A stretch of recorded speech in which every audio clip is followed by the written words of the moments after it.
I wonder why. Okay.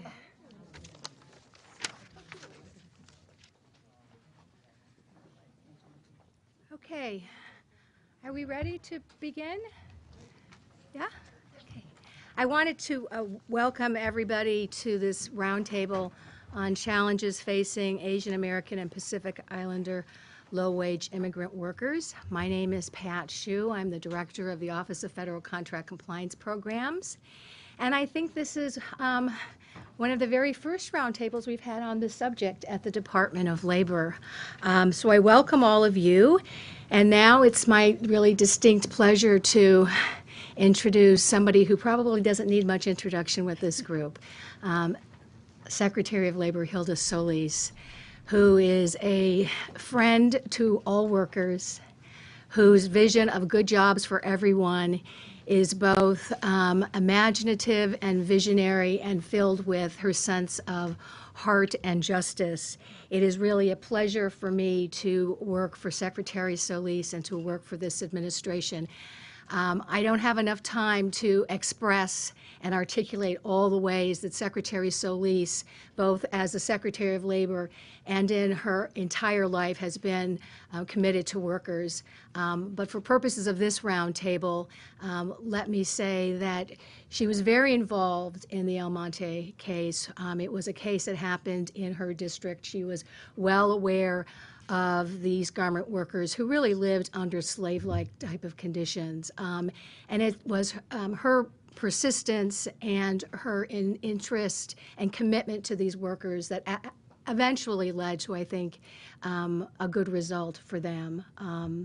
So without further ado, thank you, Pat. Thank you, Secretary. Thank you, and welcome everyone to the Department of Labor. So many of you have been working with us for many, many years, and in my capacity as a former member and former state representative from California. But I think what brings us all together is the urgency of helping to focus in on this particular community, the Asian Pacific Islander community. And it's so appropriate that we're celebrating this month also regarding your contributions, your heritage, and especially to the viewers who are watching us right now. I want to encourage them to continue to contact us at the Department of Labor, but also when they hear from you, the panelists and the speakers, to be encouraged to get involved and to help us in our work as we try to move the agenda ahead in terms of talking about diversity, but embracing that, and also talking about the workplace and safety. And I really want to commend our staff here at DOL and all the participants for coming today, because it's an exciting time for us. And we're challenged to try to do so much in a short period of time. And I know that many of you are working very, very hard. We have worked very, very hard at the Department of Labor also to try to expand our outreach to different communities, to diversify that message in different languages and being culturally sensitive to how we do that. That is so very important. And I'm happy that now as someone sitting in the cabinet that I can reflect on where we've been and where we can go. And I certainly want to hear the breadth of ideas and suggestions and some of the things that you'll be talking about today. I do want to mention that just recently I was in Immokalee, Florida, and met with a group of farm workers and students and people that also work very, very hard and don't seem to have a voice at the table either, and are working very hard, and some have been exposed to slave-like conditions in the workplace, and because of language barriers or other issues, they're not able to access services that we know here at the Department of Labor we can make available, but also to hear about the plight of the workers, not just in the fields, but in other service sectors where we find vulnerable populations. And of course, much like the Latino population, the Asian Pacific Islander community is faced with many, many issues as well.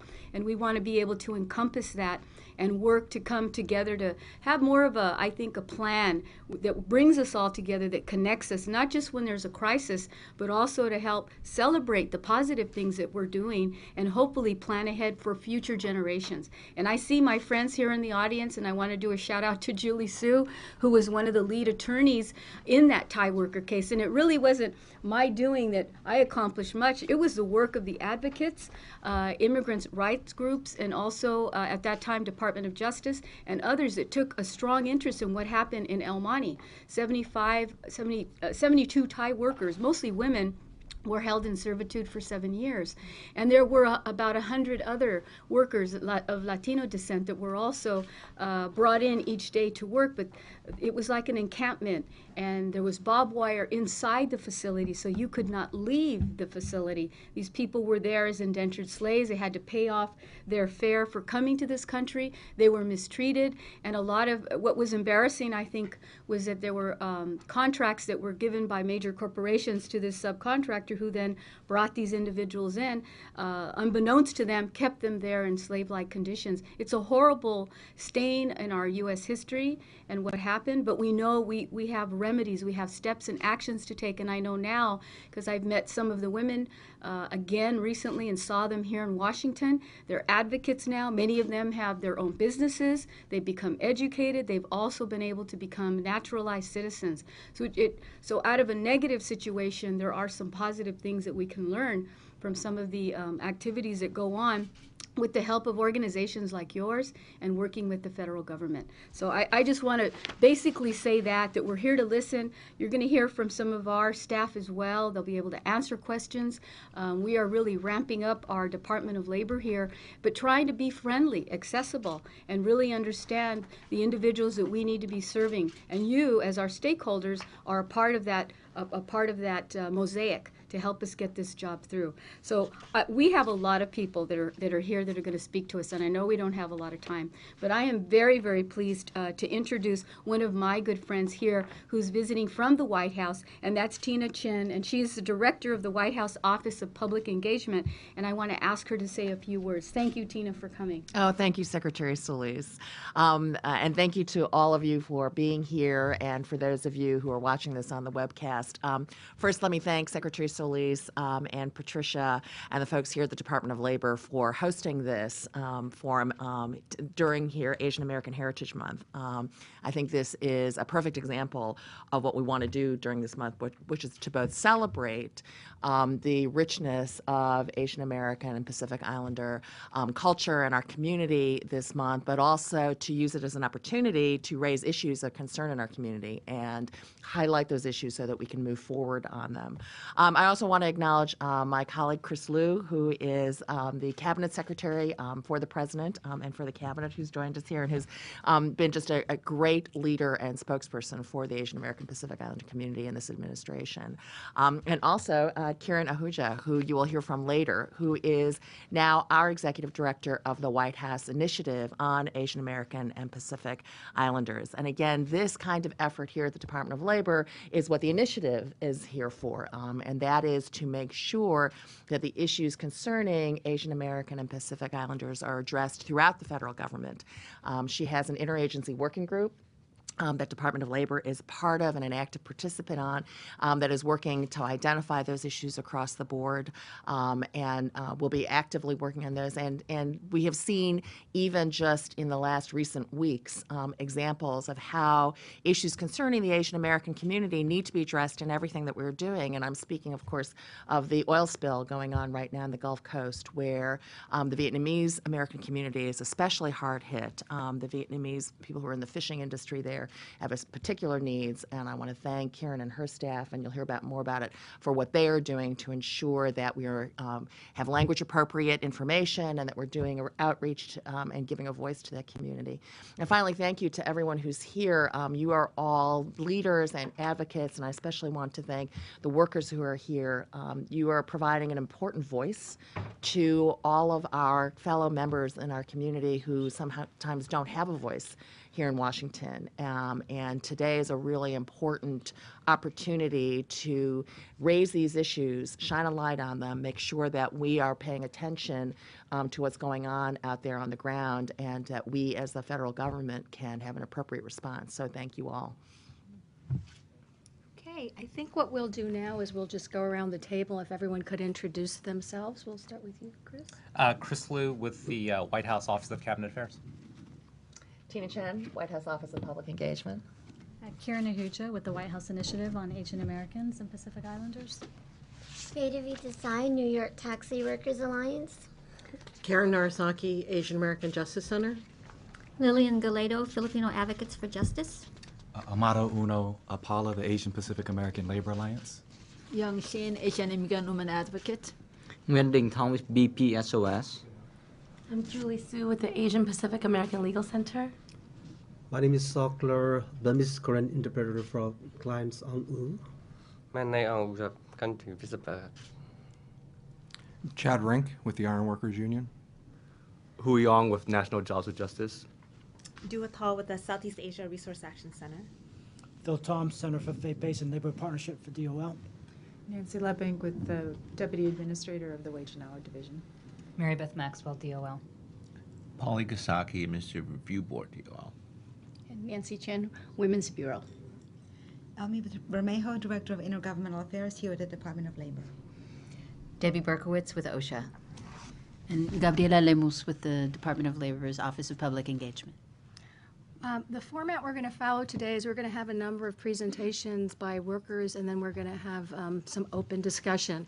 But before I introduce our first speaker, I just want to say, and just take a moment to kind of feel the presence of everybody who's here and what a momentous occasion this is. As many of you know, I was an advocate for many years and worked with Julie and Young Shin and others. And it's so wonderful that we can have this kind of collaboration where we can really talk about what the issues are, the most pressing issues. And I just want to thank again the Secretary for creating a culture at the Department of Labor where outreach really means outreach. And it means outreach down into the details to really find out how we can work together. So thank you, Secretary. Our first speaker is going to be Ong U. And let me just say a few words about him. He is a political refugee from Burma who resettled here in the United States in 2006. He has a wife and 2 daughters and 2 sons, ranging in age from 5 to 21 years old. He and his family live in Pittsburgh, Pennsylvania. After only being in the United States for 2 months, he started working at W&K Steel, a steel fabrication plant. And in September of 2009, he went on strike demanding fair and just treatment. His dream was the American dream, the dream that we have for all of ourselves and for our children, with the opportunity of higher education, and for him and his family to live with respect and dignity and the same freedoms for all Americans. So, Mr. U, if you would please begin. Thank you. Hello. Yame Blakuya on U, Yagale Pyong Kong. Hello, I'm Ong U, a Korean refugee from Burma. American Dokha the Pianlania Chata Ye Sinsin Ya, February Lana Tancha, Kunima Layani Tan Quimpu Pivadi. I was resettled in the U.S. in February 2006 through the U.S. Refugee Resettlement Program. Mela Natancha, Bisabamio. W&K company alone in In May of 2006, I started working at W&K Steel, a steel company in Pittsburgh. Dine Digo Lara, General Charlo the Madu, Neda Yin Sayade, a low kind, a chain, Locho Sechamu Masida, Dread Jump. Team Yabo General La Geva. Today, I'm here to tell you about the unsafe working conditions that I and my co-workers have to face every day there. Alotema Moya Akama, Kamunga Moyobi, at Jumpinga, Yebo, Yete, Nelema, Tholema, Tishi, the Cardele, Jambima, Lamchada Akama, Chicho, the Lupini there. When it rains, the roof leaks and leaves 2 to 3 inches of water on the floors. Sometimes I have to walk through it and everything becomes slippery. Biro, Aloyo Tema, so you get a Kungwe Pangadi, Malolore, Eddie Dredger, Alo Tema, Wale do Minko, Jose Dad Minko, now Bangade Malolong, Nathan, Suniade, Alo the Madri, General Dolak, Jokebadi. I have seen a lack of exhaust fans at my job site. Because we have no exhaust fans, we are breathing paint fumes, smoke from welders, and grinding smoke. This has caused me to get headache and sickness in my stomach. I can Edda- also taste it in my mouth. အဲ့ဒါတွေကတစ်ခါတလေအနောက်ဆူမင်းသွားလို့ကျွန်တော်လည်းကောင်းကိုက်ပါတယ်တစ်ခါတလေပိုက်ထက်မှလည်းမအီမသာဖြစ်နေတယ်ပါစတ်ထက်မှလည်းအနမ်းရတာတွေဆွဲနေရတယ် It's cost me not only just one day, for every day. အော်တိုဘာလ2008အလုပ်ထဲမှာမကောင်းတဲ့ဆိုဝါအတွေ့အကြုံတစ်ခုတွေ့ရတဲ့စင်ပြိုကျတဲ့အချိန်ပါ In October of 2008, I had a bad experience at work when a saw table gave way. အဲ့ဒီစင်ကအလေးချိန်ဘယ်လောက်ခံနိုင်တယ်လဲဆိုတာလဲကိုမသိဘူးစူပါပိုင်စာလည်းလာမပြောဘူး I don't know how much weight it can hold. The supervisor never told me. ထပ်ကားဘဝသာမဏိပြည့်စည်တွေလာရင်ထားပြီးစင်ပေါ်မှာကျွန်တော်တင်လိုက်ရတယ် All of the steel is unloaded from trucks and stacked on the table. အဲ့ဒီနေ့မှာတောင်ပြဖို့အတွက်စင်အပေါ်ထားလို့ကလေးကျိုးနဲ့ချီပြီးအပေါ်ဆွဲတင်တဲ့အချိန်မှာစင်ကပြိုကျသွားတယ် One day I was on top of the stack to get a beam to cut. After I hooked the chains from the crane to the beam to lift it, the table gave way, causing the beams to fall. စင်ပြိုကျတဲ့အခါမှာပြိုကျလာတဲ့သာမဏိချမ်းတွေညှပ်ပိတ်ပြီးမတည်ရအောင်ကျွန်တော်ကလေးကျိုးကိုစုပ်ကင်ထားရတယ် I grabbed the chains to keep myself from falling with the beams, keeping myself from being crushed and killed. ကရဲ့ကလေးကျိုးခြီတဲ့အချိန်မှာစင်ပြိုကျသွားရင်ကျွန်တော်တည်သွားပြီးဖြည့်သွားမလိုက်မယ် If I was still hooking the beams when the table gave way, I would have been killed. WNK အလို့ယုံမှာ2006ခုနှစ်ကစပြီး2009အထိတပည့်ဝင်တိုက်တဲ့အထိလုံချိုရေးတင်တန်းတွေလုံချိုရေးအစည်းအဝေးတွေမကြားခဲ့ဘူးမတက်ခဲ့ဘူးပါဘူး Since I started at WNK Steel in 2006 to the day I went on strike in 2009, I have never attended a safety meeting at WNK. I have never attended or known of any safety training classes that were offered by WNK. ပြီးတော့ဥစားဆိုတာဘာလဲမကြားခဲ့ဘူးဘူးကျွန်တော်အလုပ်ဖို့ကင်ဘက်ချဲနဲ့ထင်ဟင်နဲ့တွေ့ရတဲ့အထိအရင်တစ်ခါမှမကြားဘူး I never even heard of OSHA until I met with a coworker, Tim and Chad. အလုပ်ထက်ကကလေး၃မျိုးကင်ဖူးပါတယ်လီမှုနဲ့သုံးဖြူပါတယ်တခါတလေကလေးကိုသွားပြီးရလို့မရဘူးလီမှုတိုးလို့မရဘူးဖြစ်နေတယ် I also run 3 cranes at the plant. Sometimes when I have a load on the hook and I'm using the remote control, I cannot get the crane to stop moving.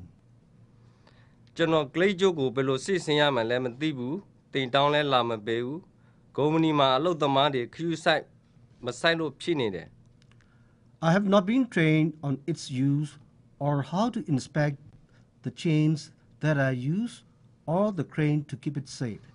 The company does not care about us. အခုဆိုရင်အလုပ်ထက်မှာတင်းစင်းတဲ့အခွင့်အရေးတွေကိုသိပြီးဒါကြောင့်ကျွန်တော်ဟာလုံချိုစိတ်ချမှုစီးတဲ့လုပ်ငန်းခွင်မှာလုပ်ကန်နိုင်ဖို့အခွင့်အရေးကိုတွေးစီပါပြီ Now I know that I have rights at work and that I am entitled to a safe workplace.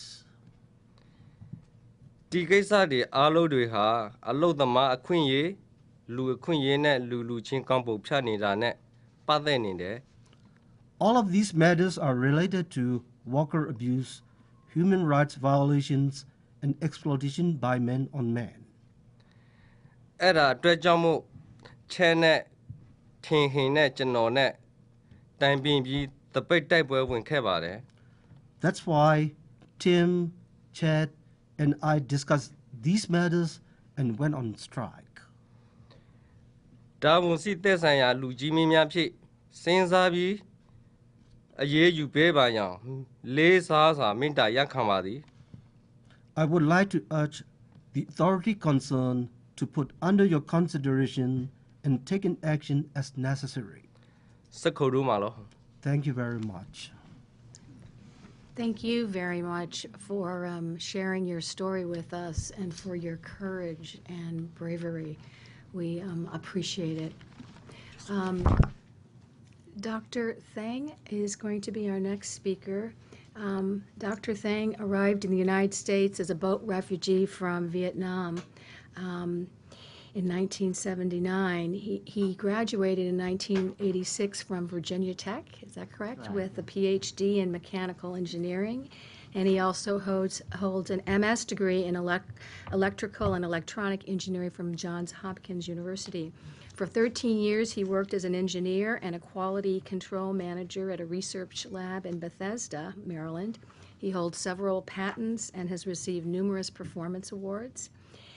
Joining BP SOS, Boat People SOS, yes, in 1988 as a volunteer. He left his engineer job in 2001 to become BP SOS's full-time executive director. Dr. Thang is known for his vision and bold actions. He responded to the Boat People crisis in 1989.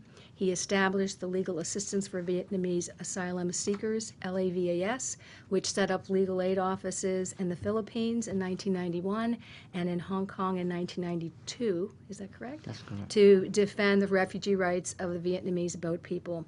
In 1995, he launched an advocacy campaign that resulted in the resettlement of over 18,000 former boat people from Vietnam to the U.S. under the Resettlement Opportunity for Vietnamese Returnees program.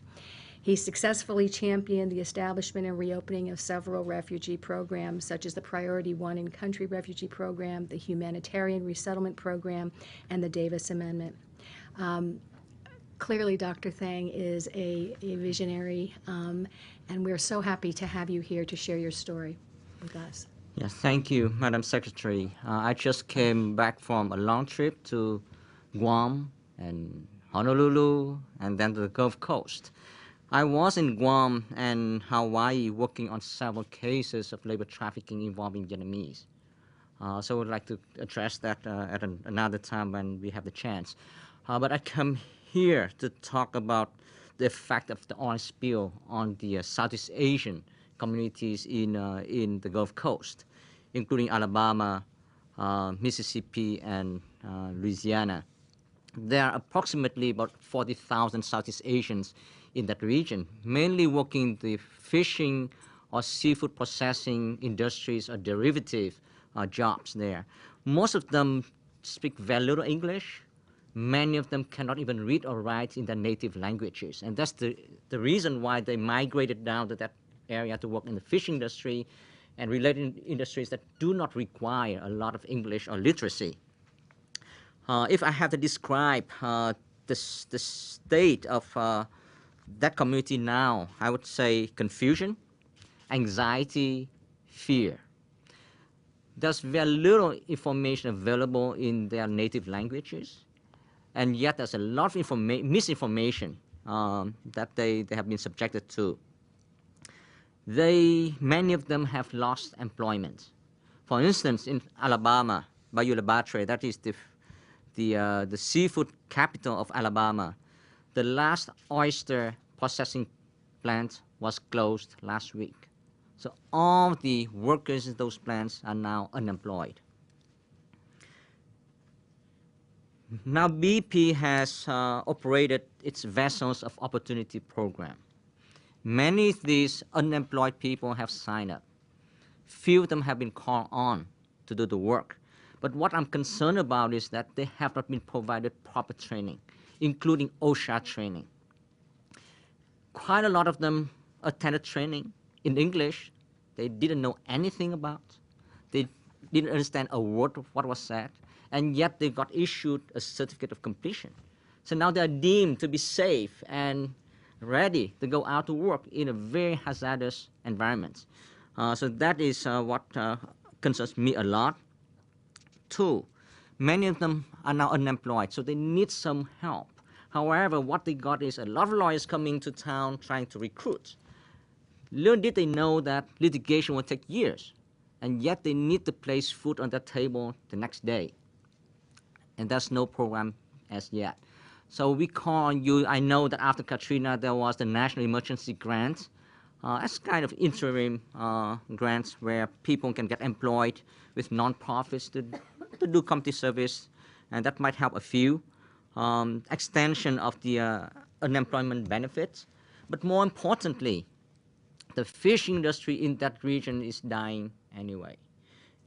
The oil spill only expedites the process, and yet there's no job training, job creation, job placement, job preparation program that is tailored to their needs and to the challenge that they face, especially language access.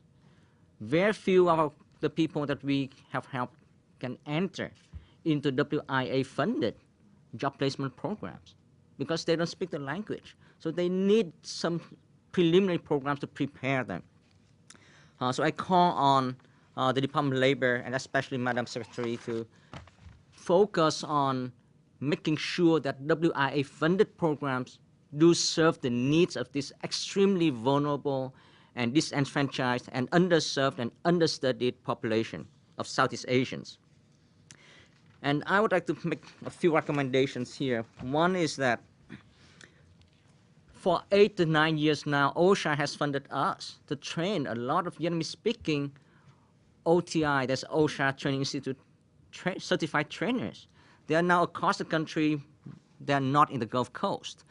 This is time to really make use of that investment of the last 8 years.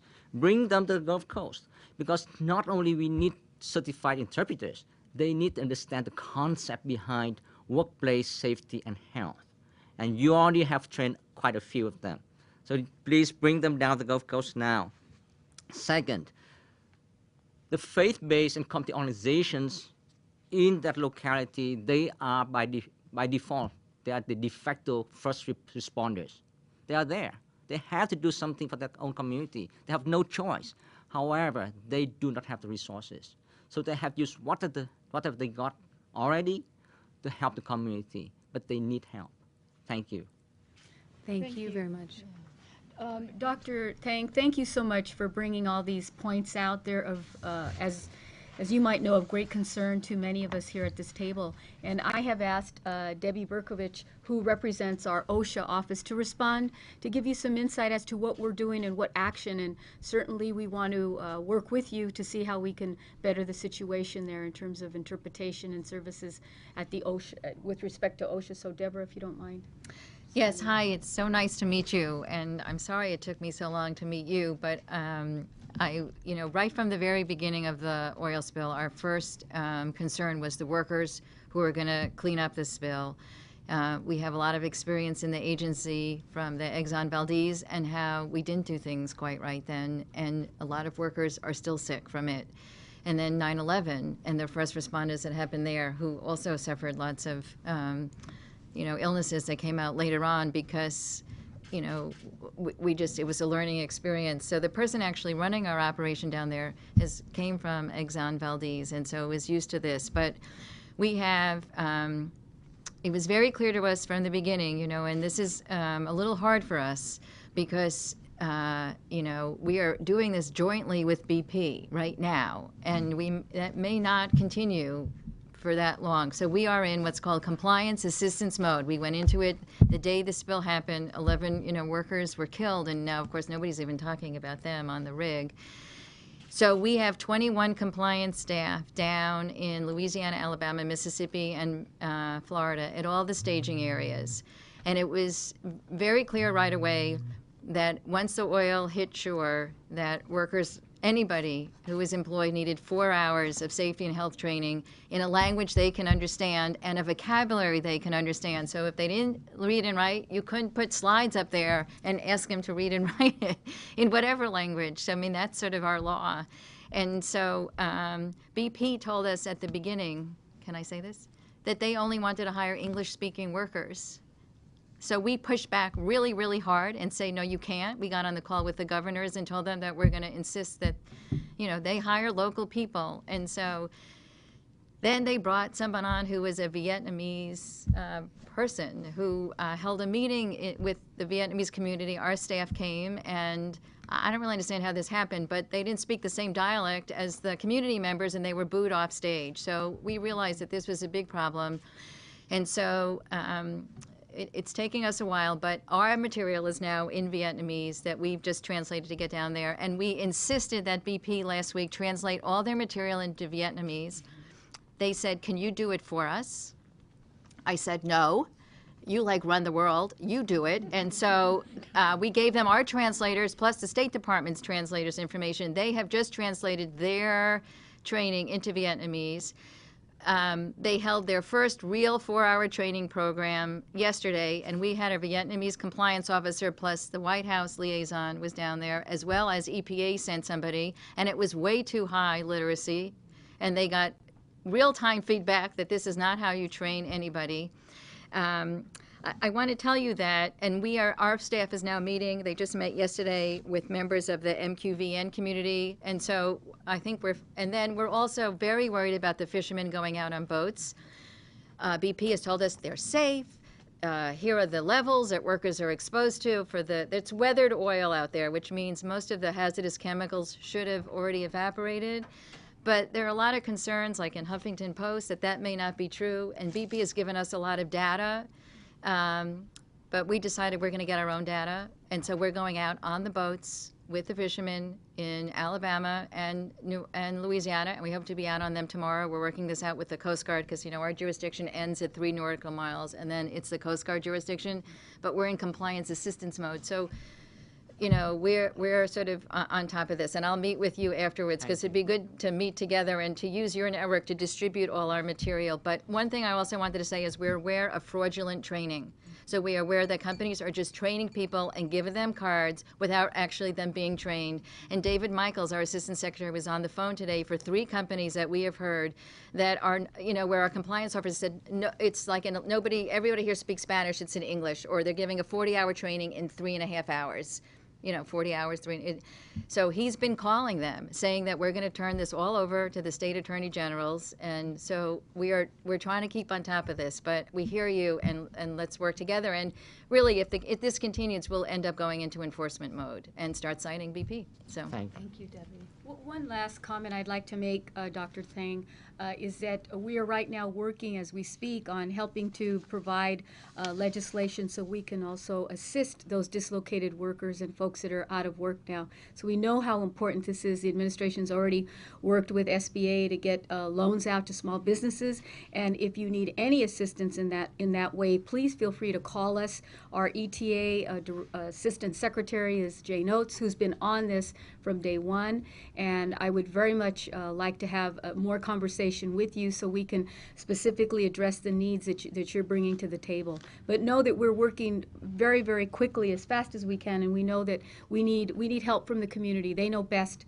how we can address their needs. So thank you so much for your comments. Thank you, Madam Secretary. You're welcome. Okay, now I'm going to turn it over to Chris Liu, who's Assistant to the President and Cabinet Secretary. Thank you, Pat, and thank you, Madam Secretary, for having me here and for your leadership during your entire lifetime on these issues. We've heard a very heartbreaking story from Mr. Wu, and I just wanted to open it up for some additional discussion. There are so many wonderful advocates around this table who I think have their own stories to tell, and obviously, time being of the essence, we can't do that.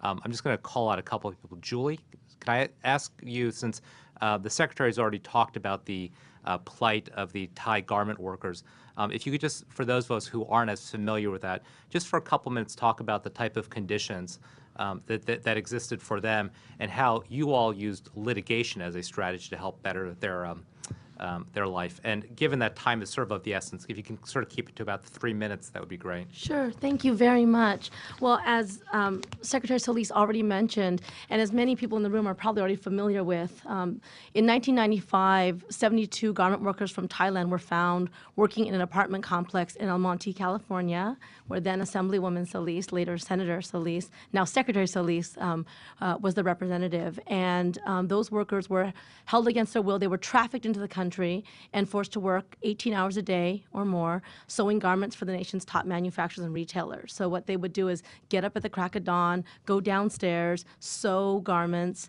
The longer the quicker the companies wanted the garments turned around, the longer the hours that the workers had to work.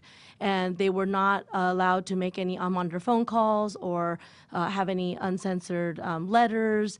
They were not free to come and go. They had to purchase all of their basic necessities from a commissary that was inside the complex. One of the workers became so ill with periodontal disease that he extracted 8 of his own teeth. Many of the workers had undiagnosed illnesses. And I mean, there's so many heartbreaking stories. One of the women's, her mother, she was in El Monte for 3 years. Her mother passed away a month before she was freed, and she never knew that her mother was sick. And only after we met and we were helping them to make phone calls back to their families did she realize, she wanted to speak to her mother first thing, and her mother was already gone. So she often says that her mother died to free her. And at the end of an 18-hour workday, they dragged their tired bodies upstairs, and they slept 8 or 10 to a bedroom made for 2 on the floor. All the windows were boarded, and workers talk about how sometimes a helicopter would fly over the apartment, and they would wave desperately out the little sliver of window that was showing. So that was the level of desperation, and their wages were less than $1 an hour. And after they were finally freed, they were rounded up by what was then called the INS and thrown into another federal detention center because they were not properly documented. And so that's when a small group of activists got together to help win their freedom. And I think one of the first and most important lessons of that, which I know the Secretary knows very well, is the critical importance of separating labor enforcement from immigration enforcement. It absolutely pulls the rug out from under the Department of Labor and any labor enforcement agency to have any collaboration whatsoever with immigration. There's no question about it. It simply reinforces the threats that employers make on a daily basis to workers who dare to complain. And we were able to get the workers free. And then, as Chris mentioned, my office represented them in a groundbreaking lawsuit against not just their captors, but against the manufacturers and retailers that they were sewing for. And that gets to another point I did want to make, which is that low-wage industries today, the traditional employer-employee relationship has really evolved in such a way as to obscure the real relationship between those at the top who control what's going on and those at the bottom who suffer through independent contracting, subcontracting, lease contracting, all kinds of ways that workers are no longer called employees and therefore written outside of the Fair Labor Standards Act and the right to organize and other sorts of labor protections. I know that our sister Baravi is going to talk about that. Very common in the taxi industry. It's common in the nail salon industry as well, where workers are licensed to be independent, where beauty schools open up. We had a case involving a beauty school where people were encouraged to come and learn. Instead, they were actually working in the school and not paid because they were paying for learning. Very, very common. And in California, there's over 400,000 licensed manicurists, nail salon workers, and as many as 80% are Vietnamese, and tremendous safety and health violations, toxic chemicals in that industry. Whopping 95% or so are of childbearing age. And so these are women who are in really, really horrible circumstances where they might not be classified as the employees. It also happens in the private caregiver industry where workers are written out of protections because they're exempt from overtime protections under federal law. And so we saw that the need was not just to address the sweatshop operators, but to address the large companies who demand sweatshop labor, who perpetuate sweatshop labor. And so that lawsuit resulted in over $4 million in settlement money that went to the workers and helped them to rebuild their lives. And as the Secretary mentioned, in 2008, we were able to get legal status and actually legal permanent residency for them. And we celebrated with a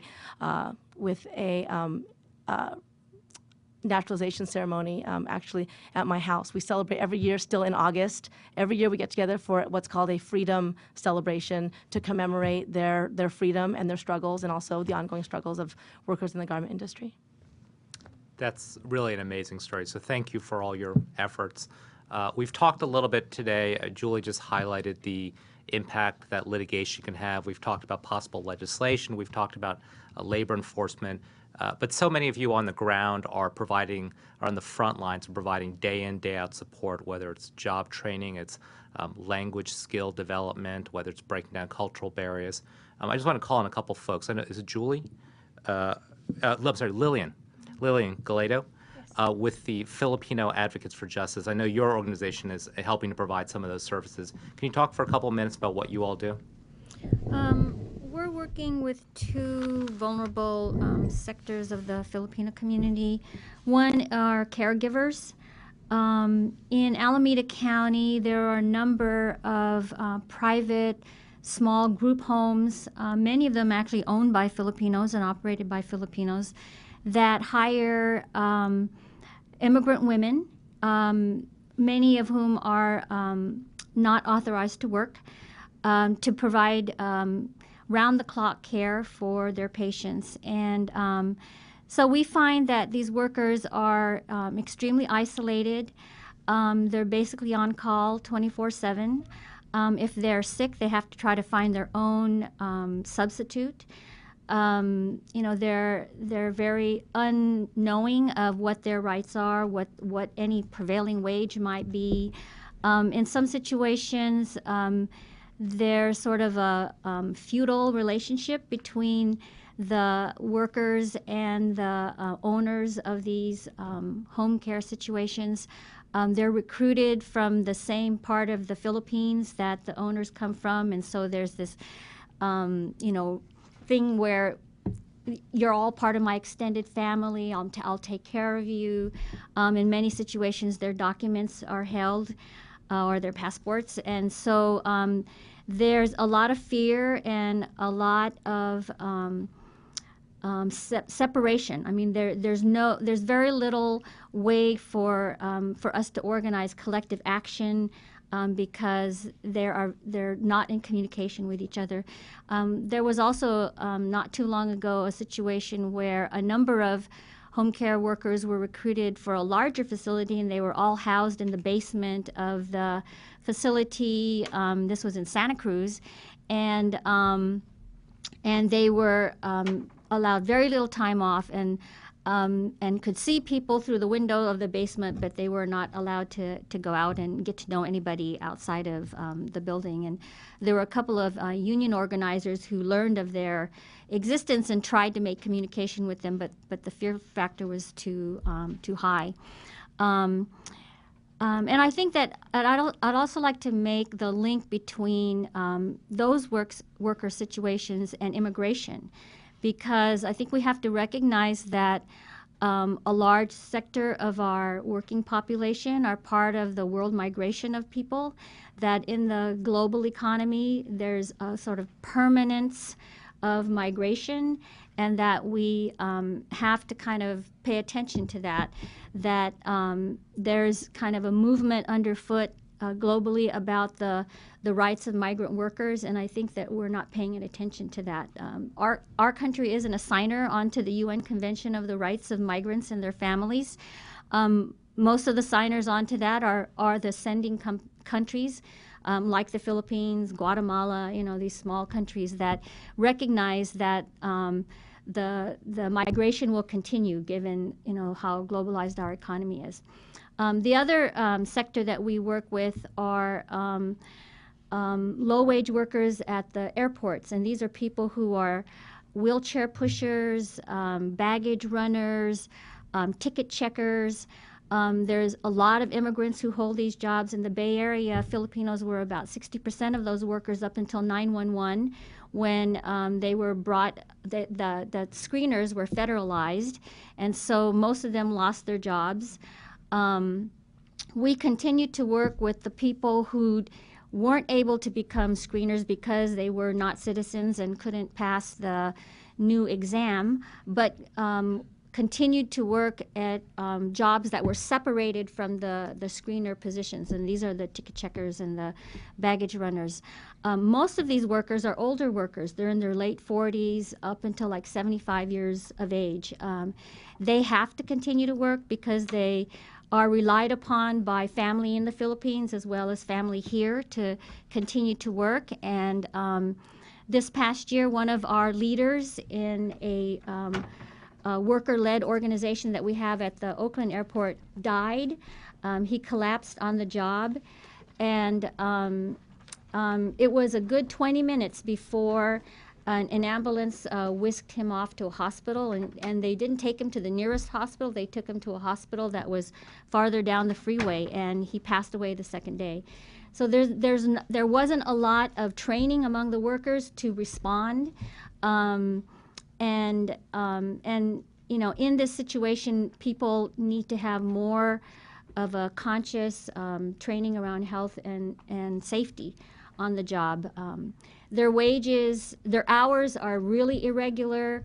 You know, they don't know from week to week what days they're going to work, how many hours they're going to work that day. There is a health plan, but nobody can afford this health plan. It's like $500 a month, and sometimes they don't even make that much. So there's a lot of irregularity going on, and I think we actually need to do some research about the home care industry to get more stories out in the forefront and to begin to strategize about how we're going to get around that. We're part of the Domestic Worker Coalition, working on a state level for a workers' rights. Well, right now it's just a resolution. We're hoping to get some legislation passed at the state level, but we're also part of the National Domestic Workers Coalition, which I think has a relationship to the DOL. Thank you. Thank you, Lillian, for those comments and for your fine work. To keep us on schedule, I'm going to turn it back over to Pat. But before I do that, let me just thank everybody here for your efforts. You know, when we reestablished the White House initiative, one of the questions we frequently got is, why do you need to have this initiative? Because there's this perception that Asian Americans are all well-paid, white-collar employees. And I think the stories that we've heard around this table and that we'll continue to hear are important to dispelling that myth. So thank you all for what you do. Thank you very much. And thank you, Julie, for your leadership on the El Monte case. It was really quite wonderful. Our next speaker is Betavi Desai, and I can't even begin to elaborate and discuss all of her various awards, but you should know that she's been organizing taxi workers since 1996. Taxi cab workers are near and dear to my heart. We represented them too in my past life because they were all deemed independent contractors. She co-founded and has led the New York Taxi Workers Alliance since its inception in 1998, and today as its executive director. So please tell us about your work. Great, thank you so much. Madam Secretary, I just want to say it's such an honor for us to be here and to meet you, and we're very thankful for this conversation. And joining me are two of my colleagues, Javed Tariq and Beresford Simmons, who are also leaders of our union.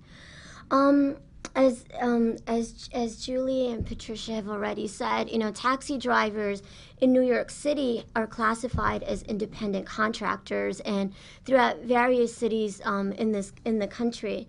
And as a result of it, obviously we're cut out of collective bargaining rights. And although New York State we've been able to maintain workers' compensation, it is the only employee-like benefit that taxi drivers still have in our state. But in many other states, taxi drivers are not even covered when they're injured on the job. And yet, you know, we are an industry, we're a workforce that, according to OSHA, the latest study, are 30 times more likely to be killed on the job than other workers. And that's really looking at you know, deaths related to violence on the job. When you consider rates of accident, those numbers, we believe, are even higher. And, you know, time and again, we rank among one of the most dangerous professions in this country. And I actually just want to say on this side, I really do want to commend OSHA that even though we as independent contractors are not covered under the Act, time and again, OSHA in its research has always noted of the dangers on the job that taxi drivers face. And that's something that we're very thankful for. Because in our industry, it is a real struggle to recognize these issues. One of the reasons that we call ourselves the Taxi Workers Alliance and not the Taxi Drivers Alliance is because we felt it was important to say up front that we are workers, independent contractors or employees. It does not matter. Workers are workers are workers, and we all have a right to protection. The economic issues in our industry stem from the leasing system, which has been in existence since 1979. It basically means that the bosses are guaranteed a profit because taxi drivers begin every day at a negative of between $130 to $190 for every 12-hour shift, paying for the lease of the cab and the medallion, and also to gas up for the shift. So they need to work on average about 7 to 8 hours of a 12-hour shift, really just to break even before they can earn any money for themselves. If that car breaks down, or if they're in an accident, or if they're assaulted on the job and lose time, that is all money out of their own incomes. And although there are no wages and salaries in our industry, the economics is based on how much drivers earn through the metered fare, which is regulated. And you subtract from that their operating expenses, which are the lease, the gas, maintenance of the vehicle, which averages about $8,000 per year, to repairs on the vehicle, to time that they have to take out to bring that car in for inspection 3 times of the year, to, every single thing has an economic cost to it. But the garages and the taxi companies in our industry are paid up front. So the workers are not guaranteed an income, but the bosses are guaranteed profits. On top of it, we have no health care. There's no retirement plan. There's no compensation for any kind of time off on the job. So we have seen time and again drivers who have gone from the hospital room, from an injury, to from a chemotherapy session, to from a funeral for family members. We had a driver whose father was killed on the job, and the taxi company refused to credit him for even the day of the funeral. We see this time and again in this industry. And as a result of these economic pressures, and one of the reasons that the economic inequities exist is because we don't have collective bargaining because we're independent contractors. And so we can't sit at the table. Nobody's required to sit at the table with us to come up with the terms of a contract and to guarantee us some sort of even a minimum wage, let alone a living wage or a self-sufficient income. So, and one of the major issues of, back wages for us would be overcharges based on the lease that the companies collect from the drivers. Although the lease itself is regulated by the Taxi and Limousine Commission, our local regulator, the terms of the lease, many of the expenses that the companies are able to charge the drivers are not under regulation. And we actually happen to be one of the better cities because in various cities, like in San Diego, our driver brothers and sisters today are fighting for a lease cap at all. Particularly in the absence of collective bargaining and the right to maintain a standard contract, we need regulation. We need regulatory protection, since we are cut out of it as independent contractors. One of the things that we would really strongly call upon the DOL in your leadership to explore is the idea of forming a dependent contractors labor board, something that will really protect the rights of the most growing segment of the American workforce, which is the non-traditional worker, that is not an employee. And we would also call upon a real comprehensive study of the economics of our industry in particular. It is a very complex industry. We refer to it as a sweatshop on wheels, a mobile sweatshop. There are so many layers of ownership in our industry. There are so many categories that different drivers belong to. And all of this makes organizing, which is in the long run the only real vehicle for change that workers have, it makes it next to impossible. And so we would really call upon the Department of Labor, just as OSHA has looked at safety where it has been so prevalent, that OSHA has wisely, looked aside the categorization of the workers and still recognized the risks that they are facing, we would say similarly when it comes to issues of economic inequity and economic justice, that we really call upon the DOL to also broaden its scope and look into industries where the workers may be deemed independent contractors or temp workers or whatever it may be, but in the long run, they're still workers and they're facing great exploitation. Thank you.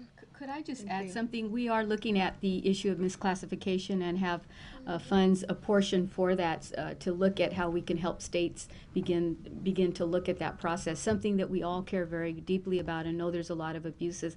I also want to call your attention, and you probably were referring to this fact sheet that OSHA puts out on preventing violence against taxi for hire drivers. So we are trying to make the most of getting this information out. We don't know if this is available in other languages, but it's certainly something that we'll do. Okay, thank you so much for your comments. And also throughout the Department of Labor right now, we are looking at misclassification in each of the agencies as part of the department's Plan, Prevent, and Protect plan, which you will hear more about, but it's taking a much more affirmative role in requiring employers to identify if they believe people are independent contractors. They basically got to prove it. So thank you very much for your comments. And now Young Shen, who is a force of nature.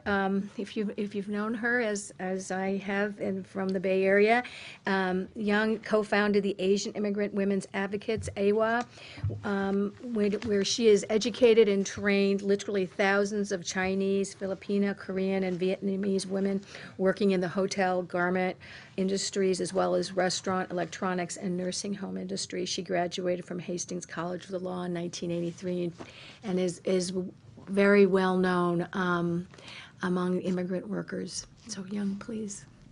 Thank you for coming. Well, thanks for such a great introduction.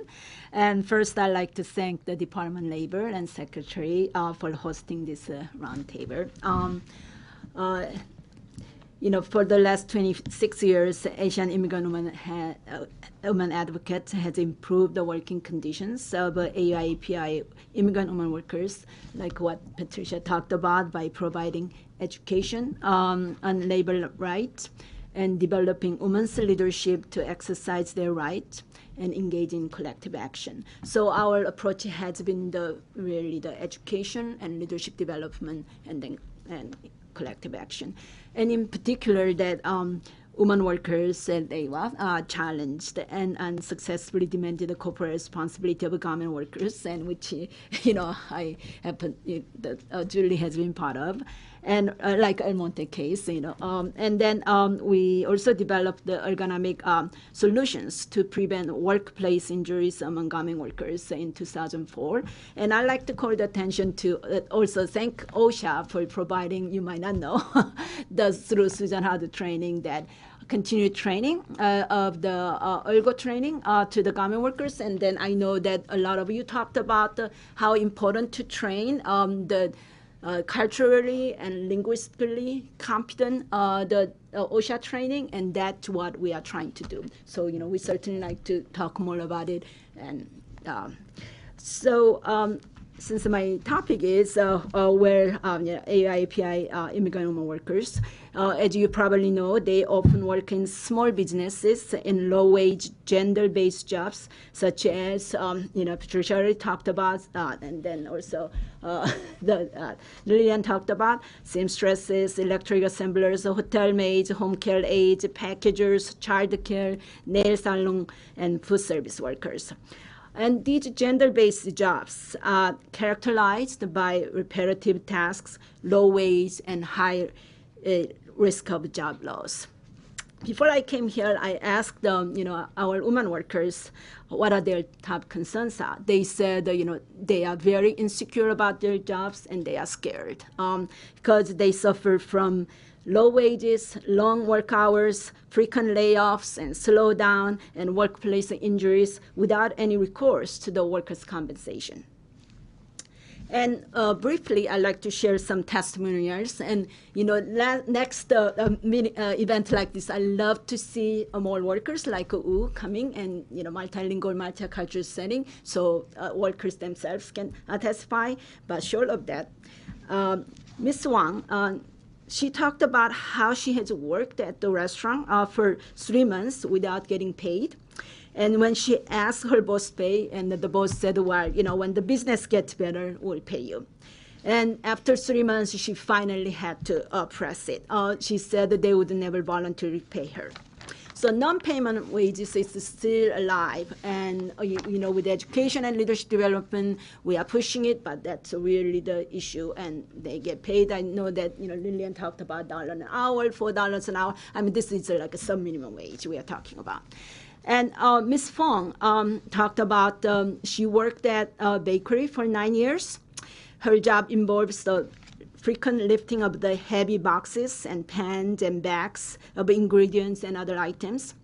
One day she started feeling pain on below her stomach and found out she had a collapsed bladder.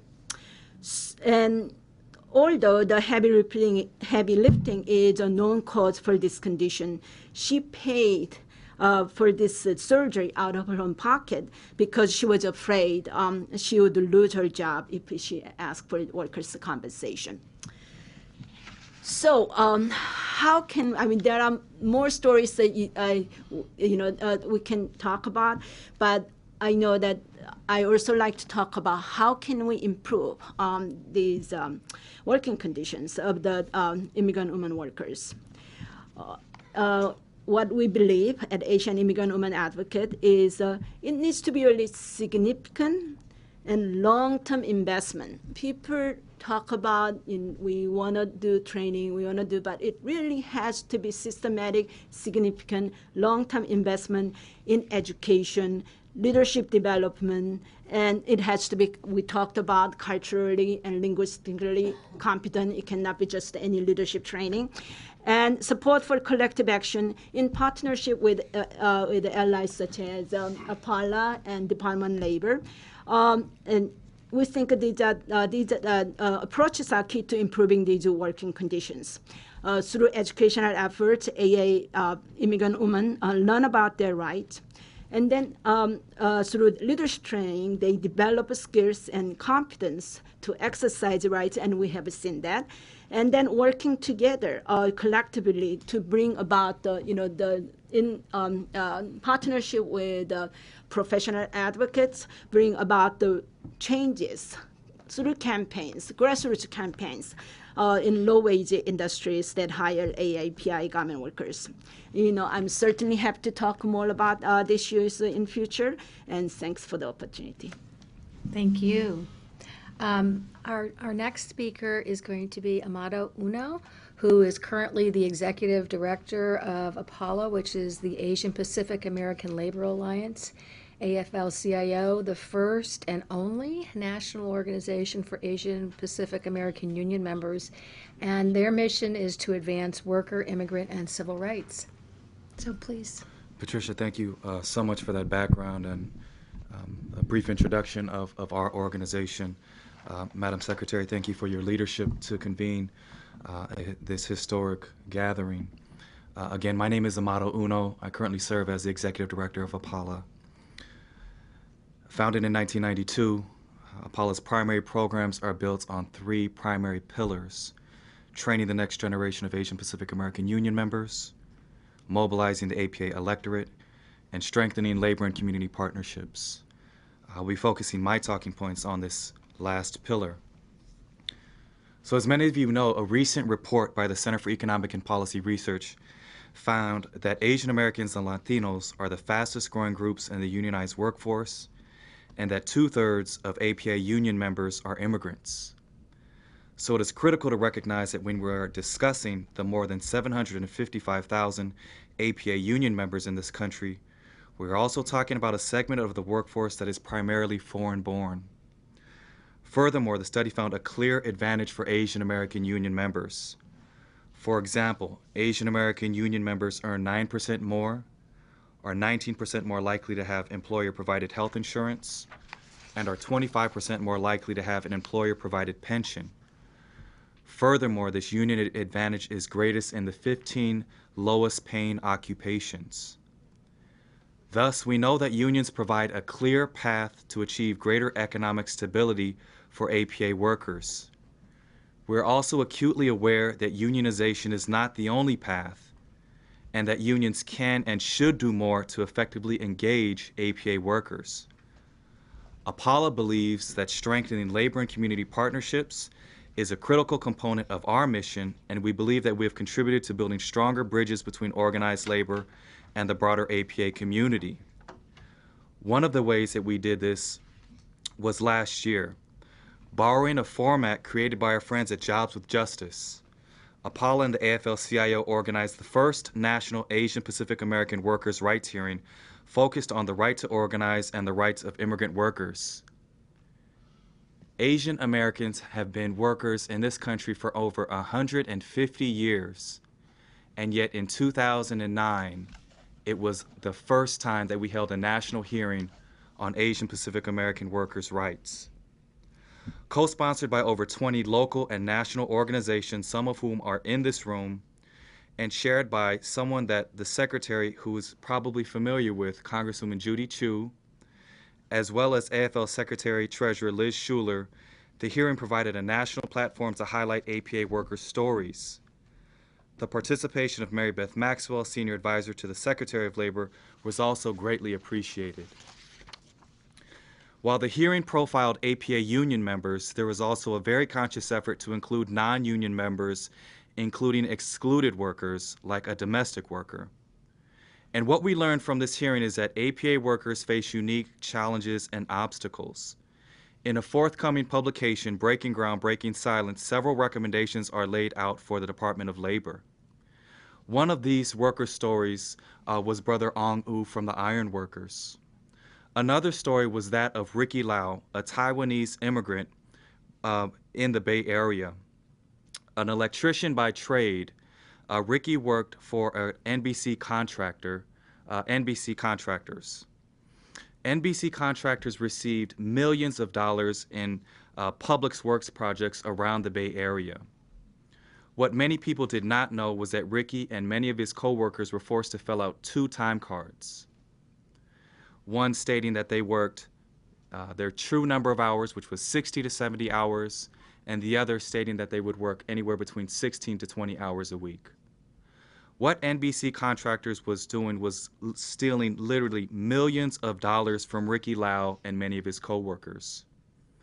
People knew about some of these egregious acts by the contractor, but there was difficulty in engaging Ricky and many of his co-workers.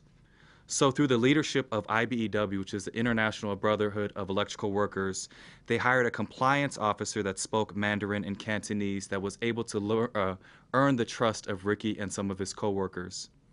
As a result of their efforts, we stand here proud to say that the Alameda County District Attorney's Office filed 48 felony counts against NBC Contractors and up to $5 million in backed wages.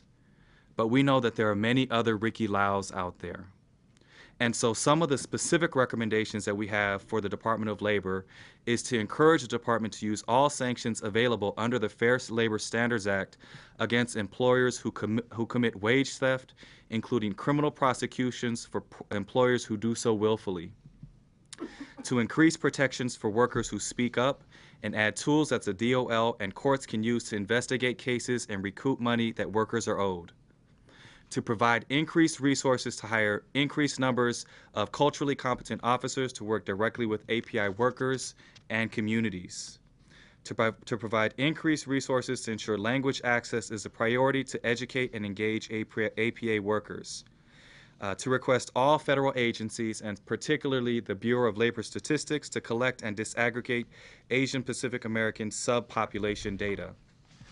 To re-examine the one-stop shop models to ensure greater access for APA immigrant workers, and to reiterate what has been stated many times at this table, that we re-examine the misclassification of APA immigrant workers, specifically domestic workers, taxi workers, and nail salon workers.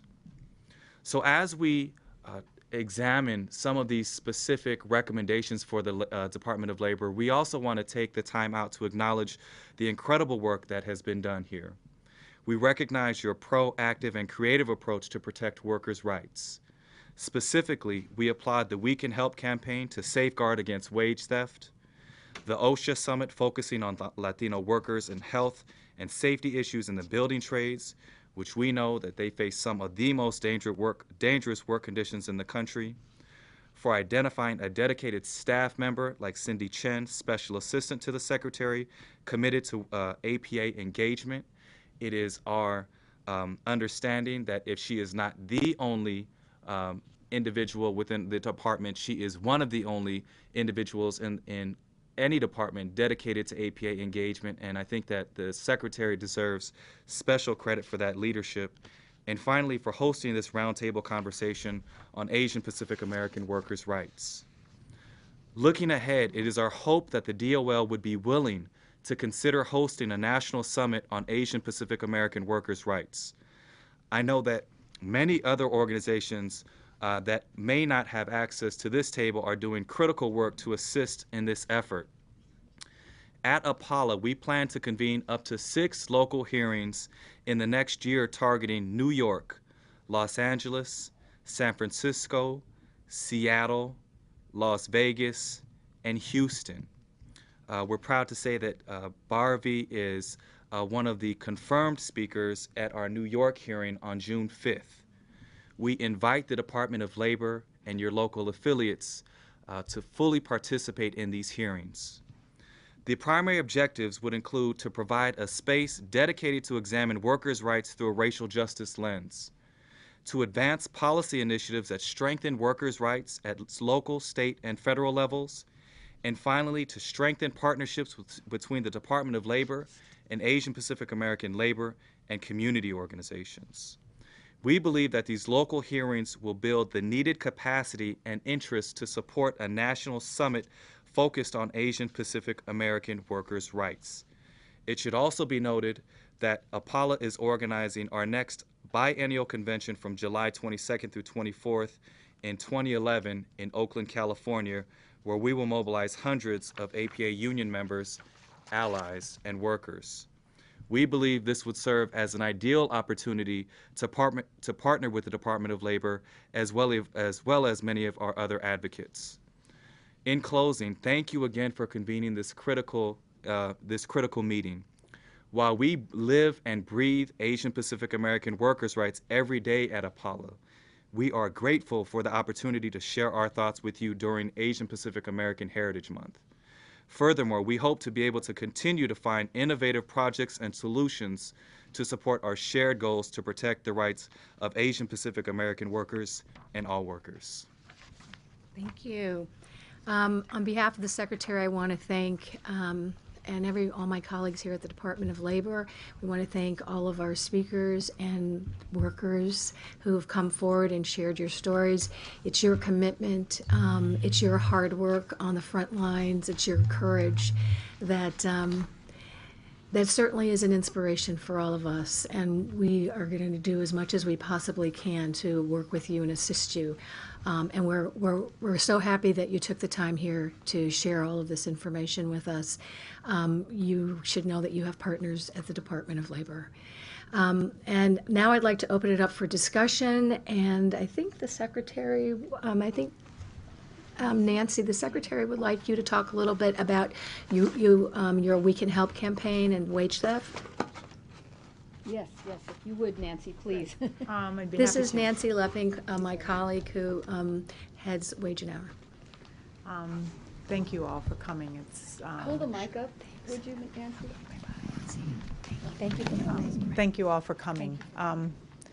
Some of what you said is news, but much of what you've said is things that the department is aware of and under the Secretary's leadership are working to put the pieces in place to be more responsive to.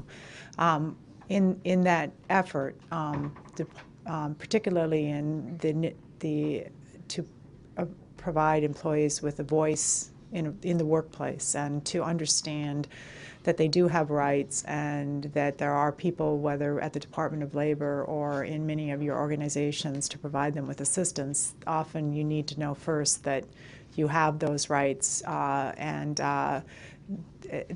to go then and seek help. So in that effort, the Wage and Hour Division of the Department of Labor created this public service campaign called We Can Help, to provide information, very accessible information focused at primarily workers, to let them know that they do have rights with regard to wages and hours, and that the Department of Labor is there to assist them in better understanding those rights and to also help them enforce those rights. And this campaign is in multiple medias, both written, television, billboard, kinds of campaigns. We're working with various organizations to allow for sort of video and other kinds of things where it can be played over and over again.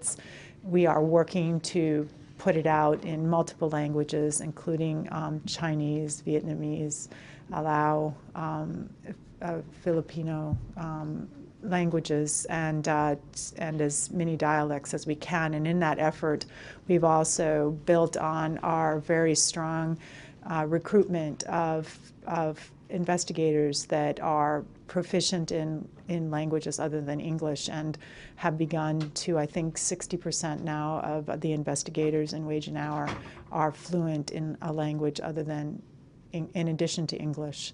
And so that is really making it so that not only is our face in the We Can Help, but then when people actually call us, that they are able to speak with someone that is able to communicate with them. We also have put on board a language translation service that will also, to the extent that we don't have proficiency in a language in a particular office or region, that we are still able to communicate with people who come to us for help. So the other aspects of the We Can Help is a specialized website that is very much catered to workers understanding what's involved in filing a complaint, what kind of information it would be helpful to have in advance of, making contact with Wage and Hour, so people, when they do make that call, they have more information about what the process will involve. And so we have a special website that's just the We Can Help, that pulls it out of otherwise, lots and lots of information that is sometimes difficult to navigate. So the whole purpose of this is to encourage people, to give them enough information so that they know that we are a place where they can gain assistance. And of course, that's being coupled with a reinvigoration of our agency as an enforcement agency, and looking at and reinvigorating many of the tools, whether the hot goods that was particularly effective in garment, and liquidated damages, and other strategies, particularly looking at like the top of organizations that create the incentives to put pressures down the chain, and obviously a lot of information and effort in the area of the misclassification of workers, which is another strategy, of course, of effective vehicle to basically sweat labor at the bottom. So this is wonderful to be here today, and have taken many notes based on what you've been saying, just to be certain that we haven't missed anything in as we're actually in the process now of planning our enforcement strategies for the next several months and year, to be certain that we haven't missed, any opportunities or any strategies that would be available to us. So thank you very much. Can I make a quick comment? Sure. I appreciate that so much, Nancy, and I just wanted to say, certainly we have seen the difference already between this administration and the whether the doors of the Department of Labor were open. For many, many years, basically in Los Angeles at least, we decided it wasn't really worth making any complaints at all to the Department of Labor. And so we're really excited that, for example, Assistant District Director in Orange County is now Paul Chang, who is bilingual, who comes out, we met 15 years ago when he was an investigator, and he clearly gets both the direct employer-employee workplaces as well as the much more complex ways that sort of people at the top try to hide their relationship with workers. And I was just going to suggest that because the charge of wage and hour is so broad, it seems that a deliberate division between the more employer-employee, clear employer-employee relationships, Walmart-type cases, where someone clearly works for that employer and there are FLSA and other violations going on, versus what we often refer to in shorthand as the underground economy, although, but the subcontracting, lease contracting, all of these industries where workers are called something else. It seems that making sure that there's expertise in both of those is so critical, not just at the highest levels of the Department of Labor where we are now, but in each office, because unless there's people expert in both who understand the dynamics of both, it's very, very difficult, even for your outreach, to tell workers what their rights are. Because many workers will tune that out if they believe we're not a worker. We've been told over and over again, we're not a worker. We're not protected by those laws. So I think even the education of workers, but certainly having people on the ground, from the investigators to the people who run the offices, understanding that there's at least two ways to look at the low-wage, vulnerable workforce. For Asian Americans, we populate both types of workplaces so much that in different parts of the country, you may not need an equal amount of focus in each, but certainly in large immigrant populations like the ones that are represented here, each district should have expertise in both types of workplaces, and that's the only way that both types of workforces will be addressed. And then the second related piece is I feel like the Department of Labor, and certainly through Wage and Hour, ought to launch a massive anti-retaliation campaign, because I think what everybody has said, and we see it every single day, is that it's not just because of immigration, but that's one piece, is that if workers feel like they are going to be targeted, unemployed, blackballed for reporting, their fear is greater than any the trade-off is too great for them to come forward. And so I think that for this, especially with this secretary and this kind of leadership, just being able to say we do not, any type of retaliation is unacceptable. Not just if you report to the DOL, but if you directly report to your employer, if you come to a public hearing and talk about retaliation occurs at all of those levels for workers, and to have the federal government saying that is unacceptable. We retaliation in any form against any kind of, whether you call a worker or an independent contractor,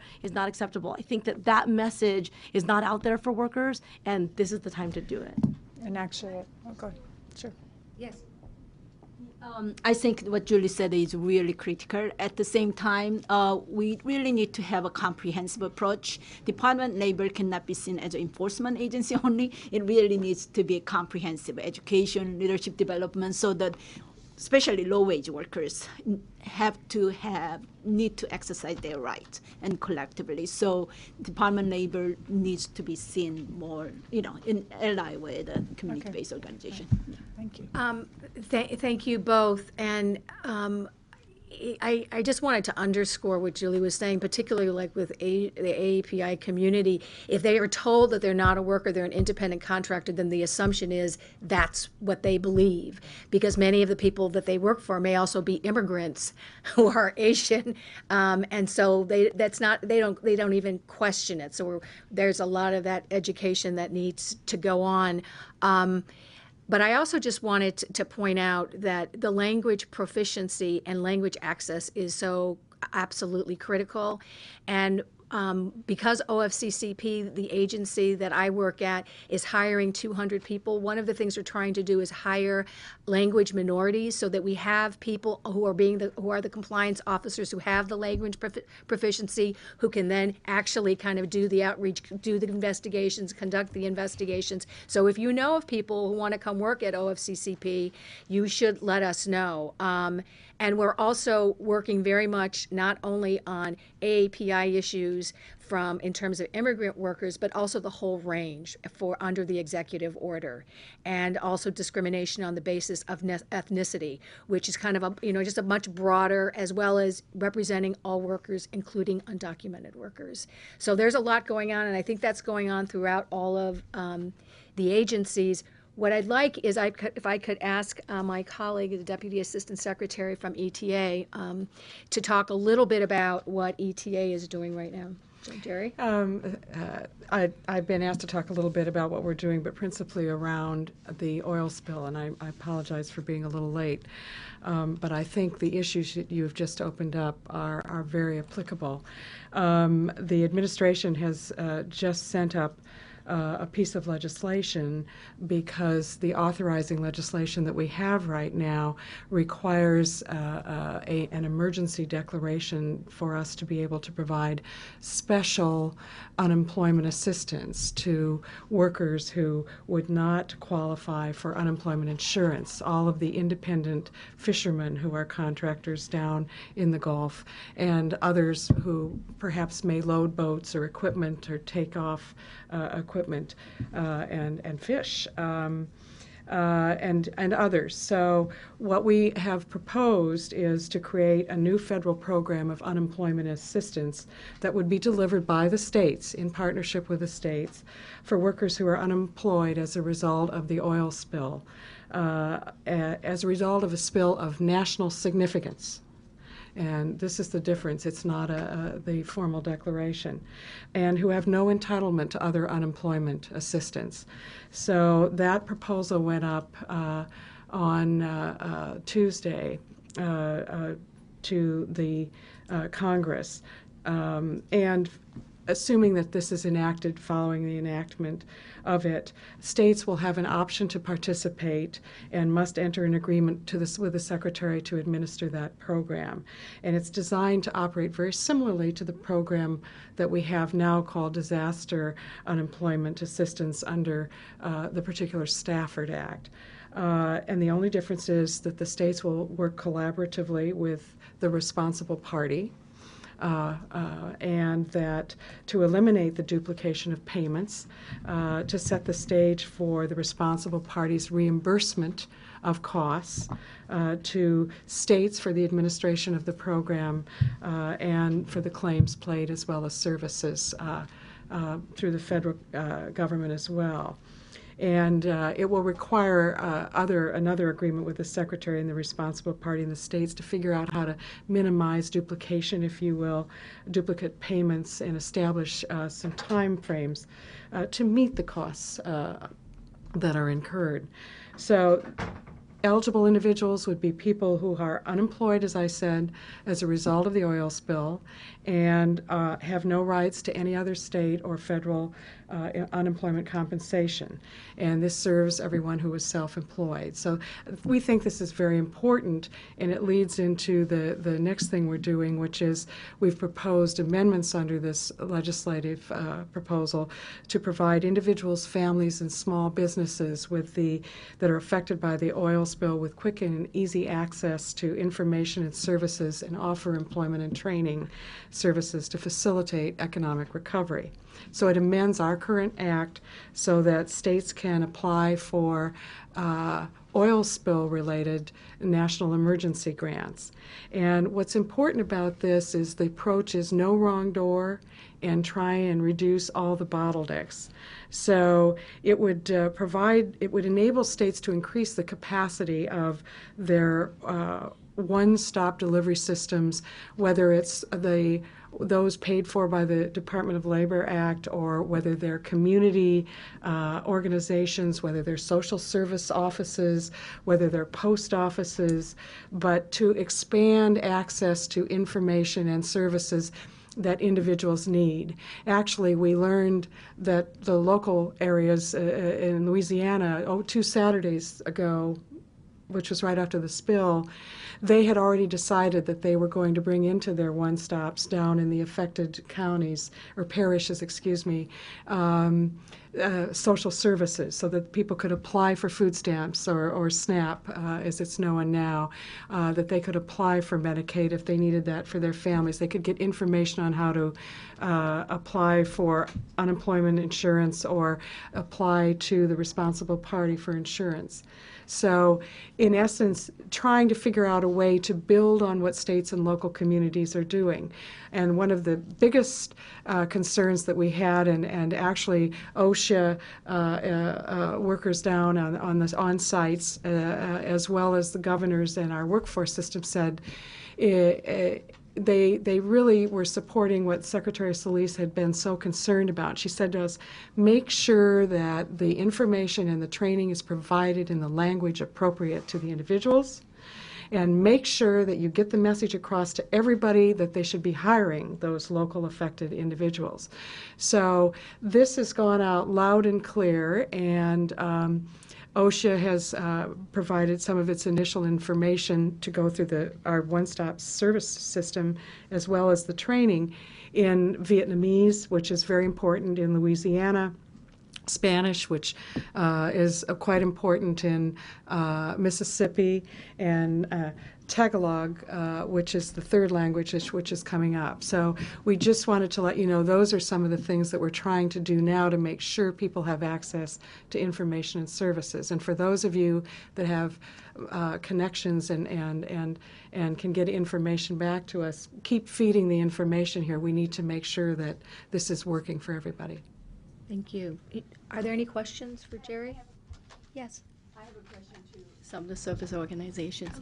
Hi, I'm Nancy Chen. I'm the Regional Administrator of the Women's Bureau, and I want to thank you for all your wonderful presentation.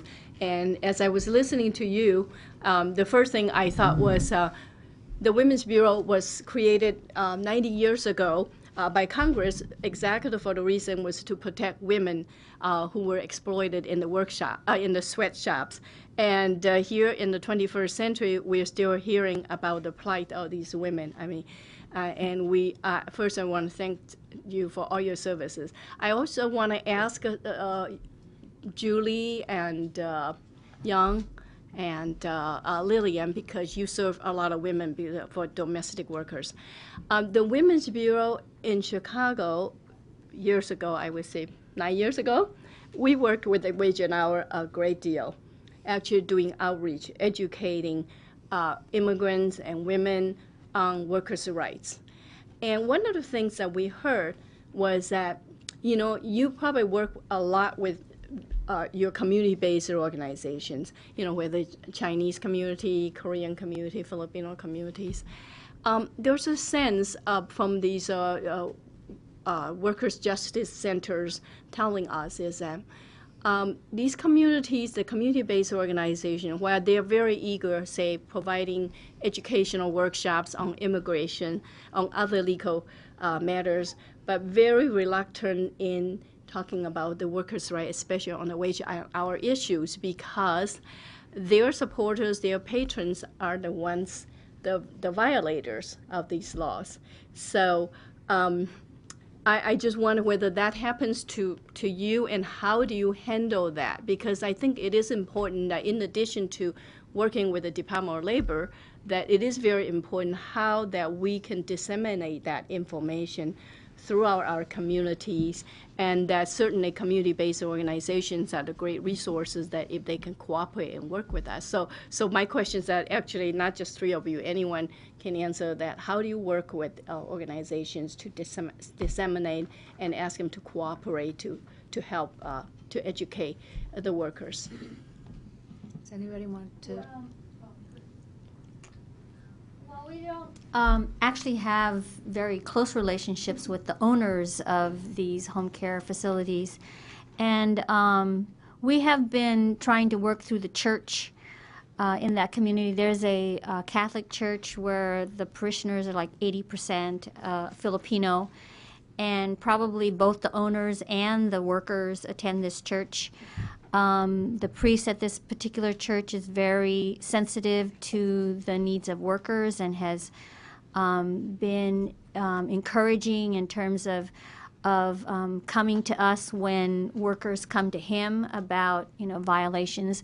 We've also just done some door-to-door stuff, some kind of undercover of a potential patron for this facility, just trying to get to know some of the workers, and we do outreach to these workers through any networks that might exist between them of personal relationships.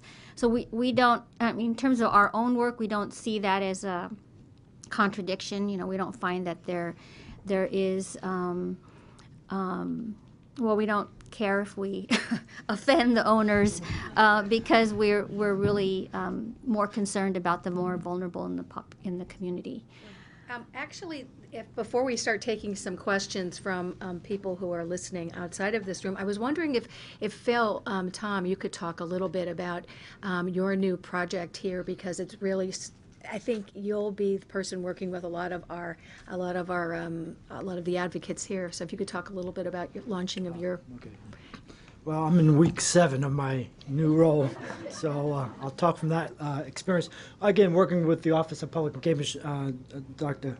Lemus, we're, as the Secretary has directed, our work is to reach out to all the advocacy, worker justice center, faith-based and community organizations that are addressing worker justice issues. So, as has been said by Julie, we're trying to share the news with all of our colleagues that you have a friend now at the Department of Labor, and that we are looking to develop, working partnerships both at the local level, regional, and national level. Again, how to strengthen our relationship with our DOL partners, along with all of your partners.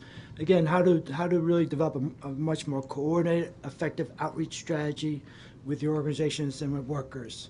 And so we welcome the conversation. We welcome opportunities to partner with you, and again, to work with OPE, the Office of Public Engagement, all of our colleagues. As again, we've been working Wage and Hour, OSHA, ETA, and others to say, how can we work collectively together to strengthen our working relationship with all of you, and again, with our partners at DOL at the local, regional, and national and statewide level. So that's week 7.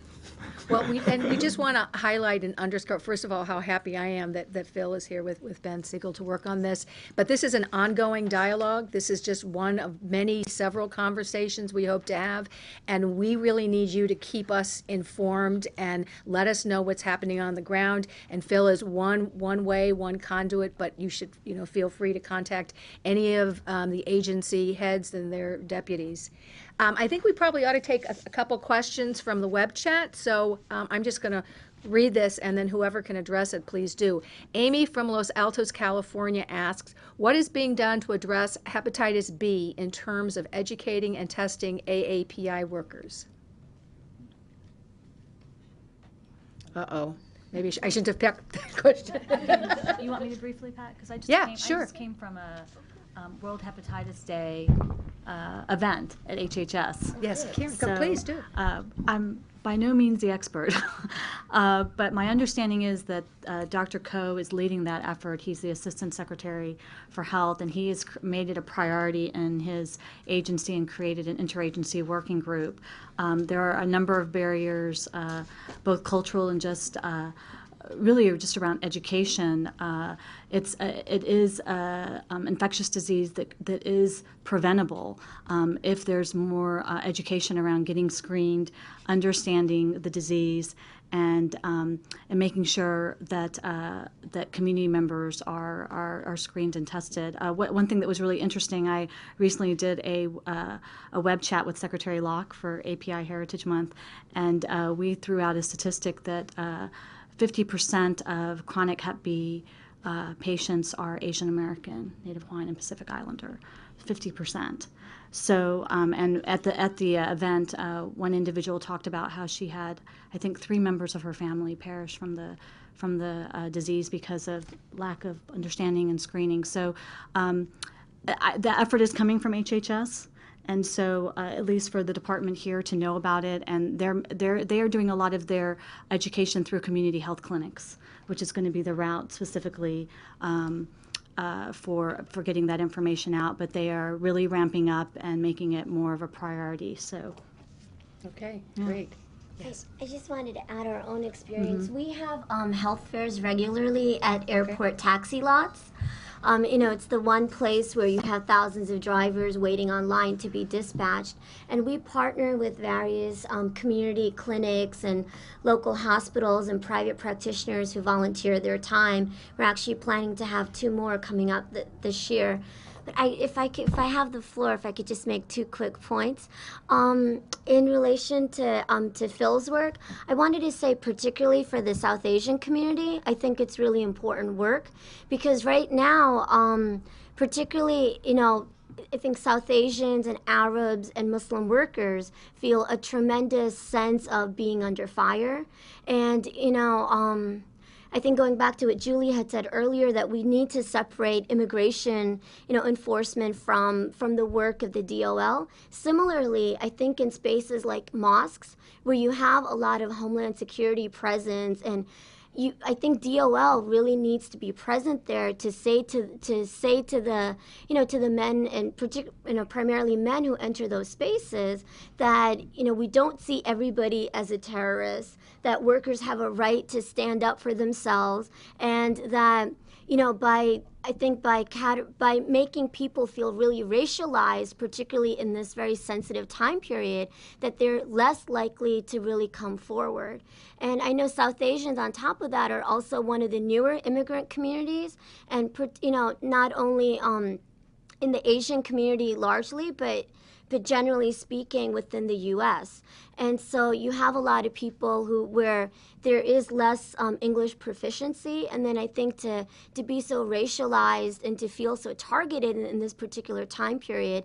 And it is also one of the communities that really dominates some of the most low-wage and dangerous professions. And so I would really urge the DOL to make a particular effort to really reach out to South Asian, Arab, and Muslim workers in this particular time period. And lastly, I just wanted to say, on the question of misclassification, the point that we would make is, we think if we went to the NLRB, they would tell us we're not misclassified. So our concern is that there are workers out there who, will still be deemed as non-employees, and that may not be a misclassification. But what's important to us is that we're still treated as workers, that even if we're not employees by any stretch of the imagination. And so I would really implore the DOL that when you look at these other categories of workers, yes, there are those that are genuinely misclassified, but then there are also others like us who we don't think we would pass that test, but we still believe that our rights as workers should be asserted in the industry. Thank you, Barbie. Thank you. I was just going to ask my longtime friend and colleague, Karen Narasaki, if you wanted to share some words of wisdom on issues that you'd like us to address. I don't know if they qualify as words of wisdom, but we do have a concern. I think the one place where DOL needs to be thinking about in terms of immigration is helping ICE to better target the enforcement that they're doing. It doesn't make sense for them to be going after employers who are paying good wages, whose workers are unionized, who are not, in fact, exploiting their workers. And making them the high priority to look for undocumented workers and doing raids there.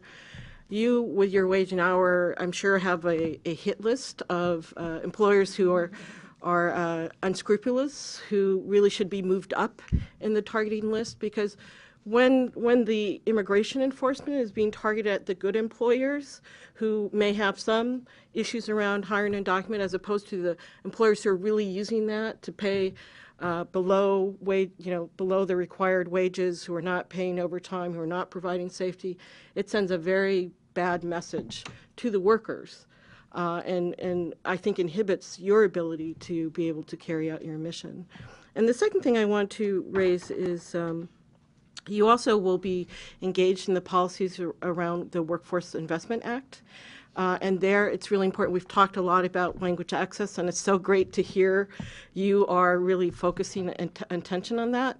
The other side of the coin is to help us get the workers who are able to learn English to get the kinds of services that they need so that they are less vulnerable, so that they can move up the wage ladder.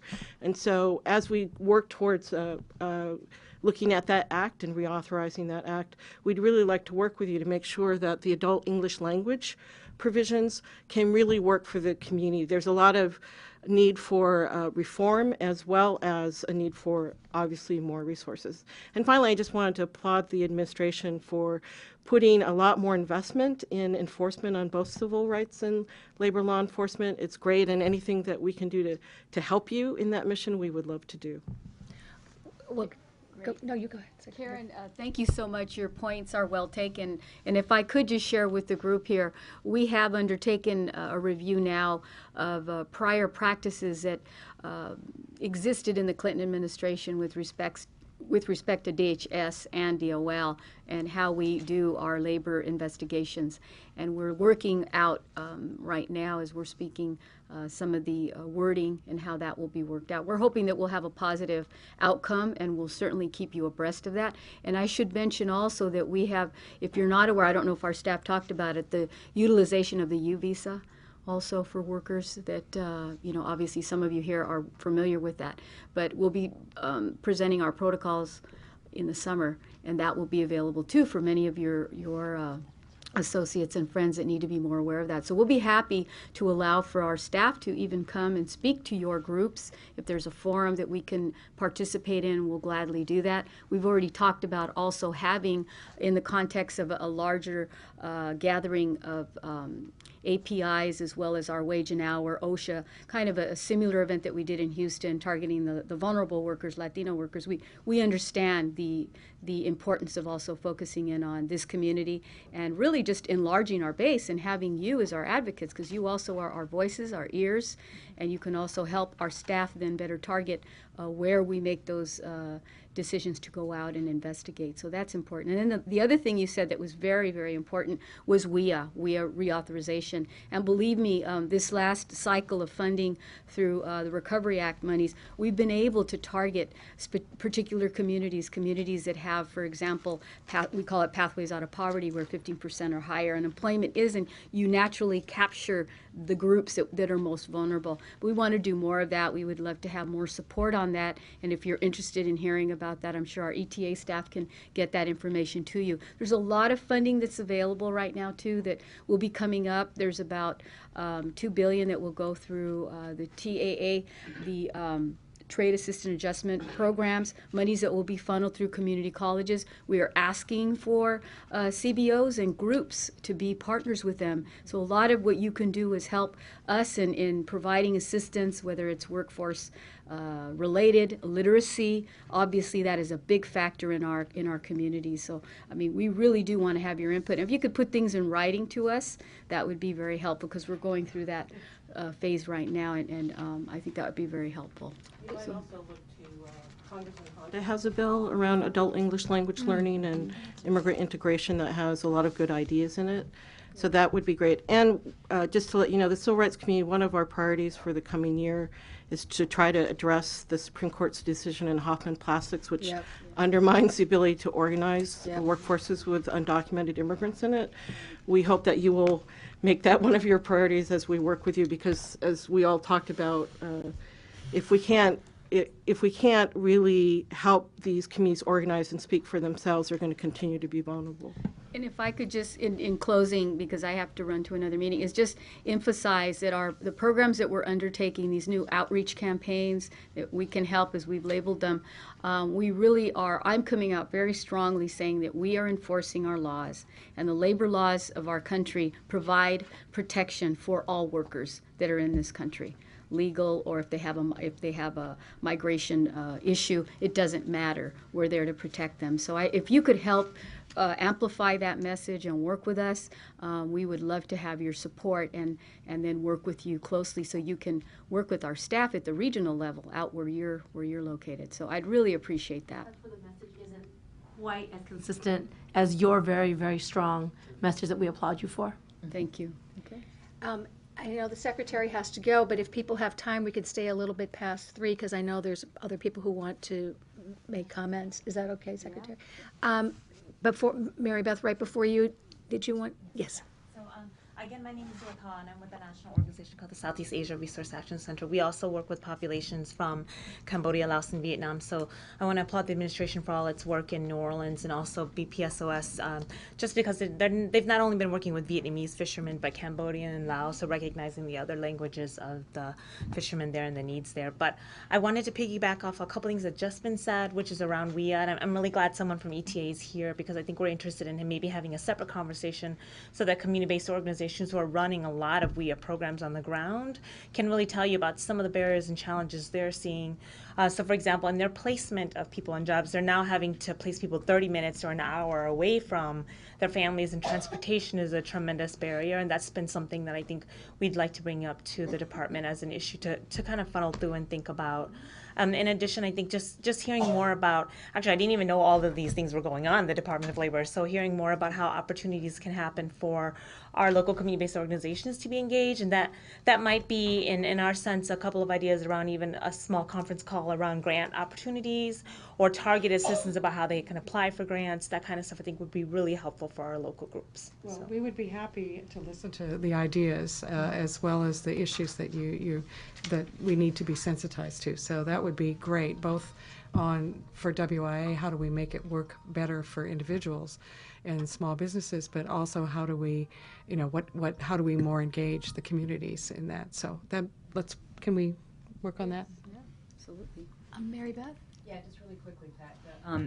I just wanted to thank Amato for the invitation to DOL to participate in the National Asian Pacific Islander Workers' Rights hearing that you guys had several months ago. It was amazing. I mean, it was over 400 people. The testimonies were powerful. And so thank you for reaching out to us on that and for organizing it. And to say we will take you up on the offer of joining you in the field at these field hearings. And one of our follow-up, that we'll work to get regional DOL folks there to hear those stories. And one of the things that we might want to also look at as a follow-up, working with Cindy as follow-up even to this meeting, is getting that schedule of those other meetings out to all of these groups, right? Because I do think that the power of workers telling their own stories and bringing that out of the shadows and into the light for the public, for the media, for our own DOL staff is incredible. So we'll work with you to make that happen. And then if you'll just indulge me as well, I want to say it's great to have Hui here from Jobs with Justice, and that I just have to say that Sarita Gupta, National Director of Jobs with Justice, would be with us today. The only thing that kept her away was having her daughter, Soraya, born at 2 a.m. this morning. But just wanted to say her name into the room at this kind of historic meeting on API workers' rights here at DOL. So. My colleagues, Elmi Bermejo and Jerry had to leave. They are going on an oil spill call. So are there any more comments? Yes, Lillian. I think I brought this up with Dr. Lemus at the conference that we were both at a few weeks ago, and that is to recognize the intersection between the Department of Labor and the immigration reform that is being contemplated, introduced, and the really negative impact that will have on a lot of immigrant workers with the increased criminalization of immigrants and the things like the national ID card, all of those things. I mean, that's just going to complicate further what we're already trying to deal with on the ground. And to the extent that the department can talk to the sponsors of this bill to get it out of the bill, would be really appreciated, because I'm not looking forward to that debate and that legislation being introduced. We're aware of it. Painfully so. Yeah, yes, Dr. Thing.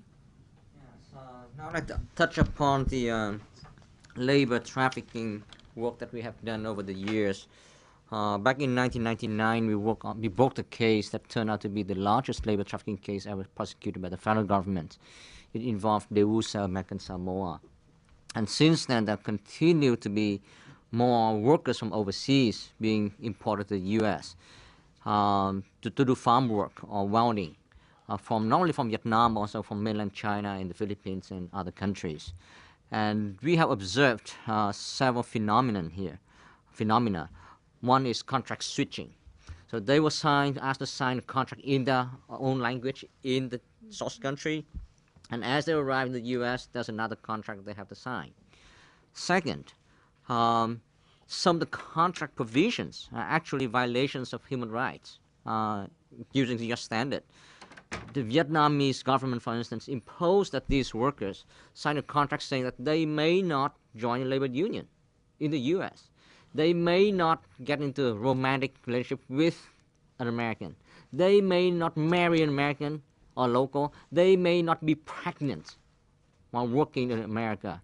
So I call on the Department of Labor to look at those contracts, because clearly these are violations.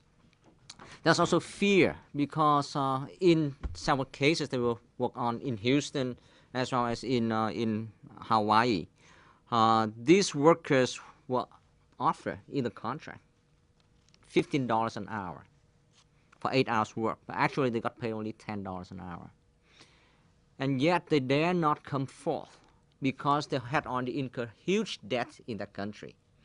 They already mortgaged off their homes and farmlands in that country. So now if they come forth, the best they could do is to get maybe their back wages and then send back to Vietnam. And they will lose everything in Vietnam, because many of them came here as seasonal workers, and they were promised that they will stay for 3 years. Actually, we know that they are not going to stay for 3 years, but they didn't know. So they agreed to pay a huge sum of money in order to, as service fee, to come to this country, and now they cannot go back to that country. Yes. Workers work for federal contractors? Well, no, I don't know. Actually, okay. That's because mainly in farmlands, in farm work, like picking apples, pineapples, etc.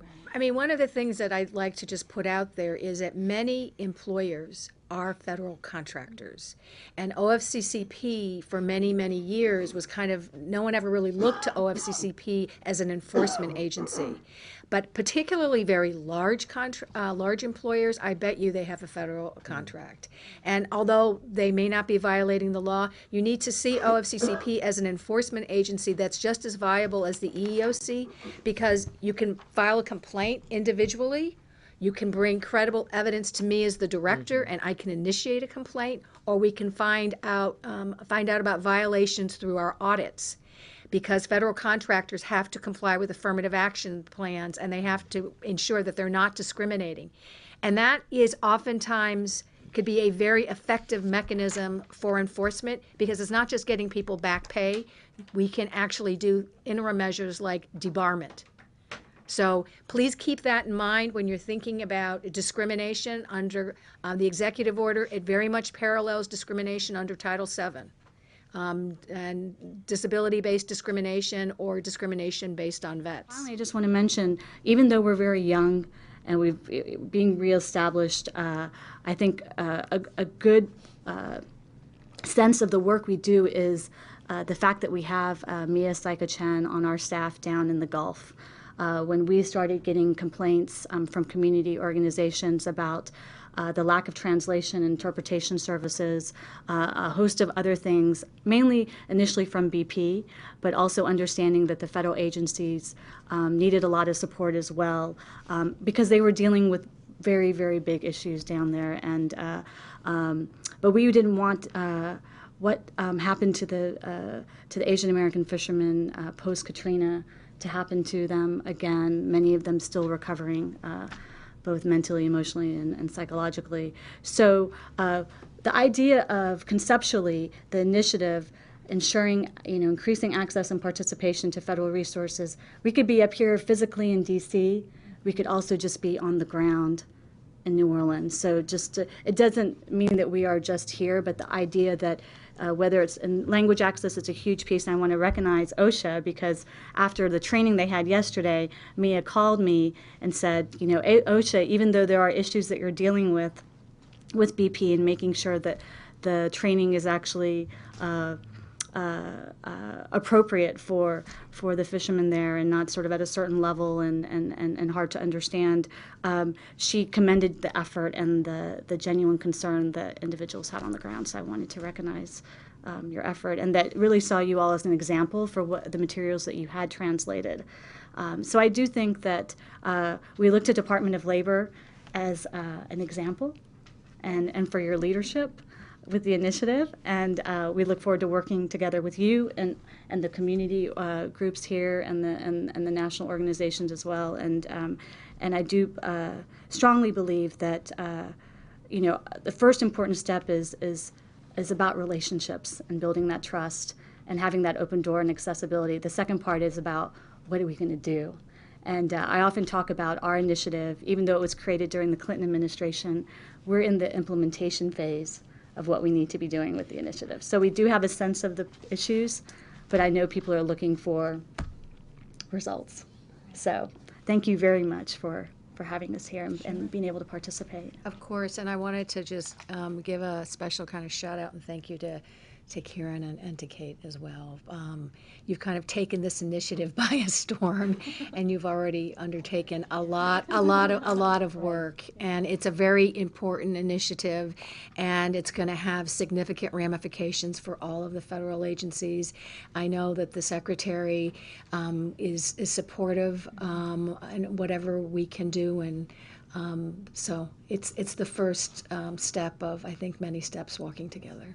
So thank you both. And then I'm going to turn it over to Dr. Lemus for closing.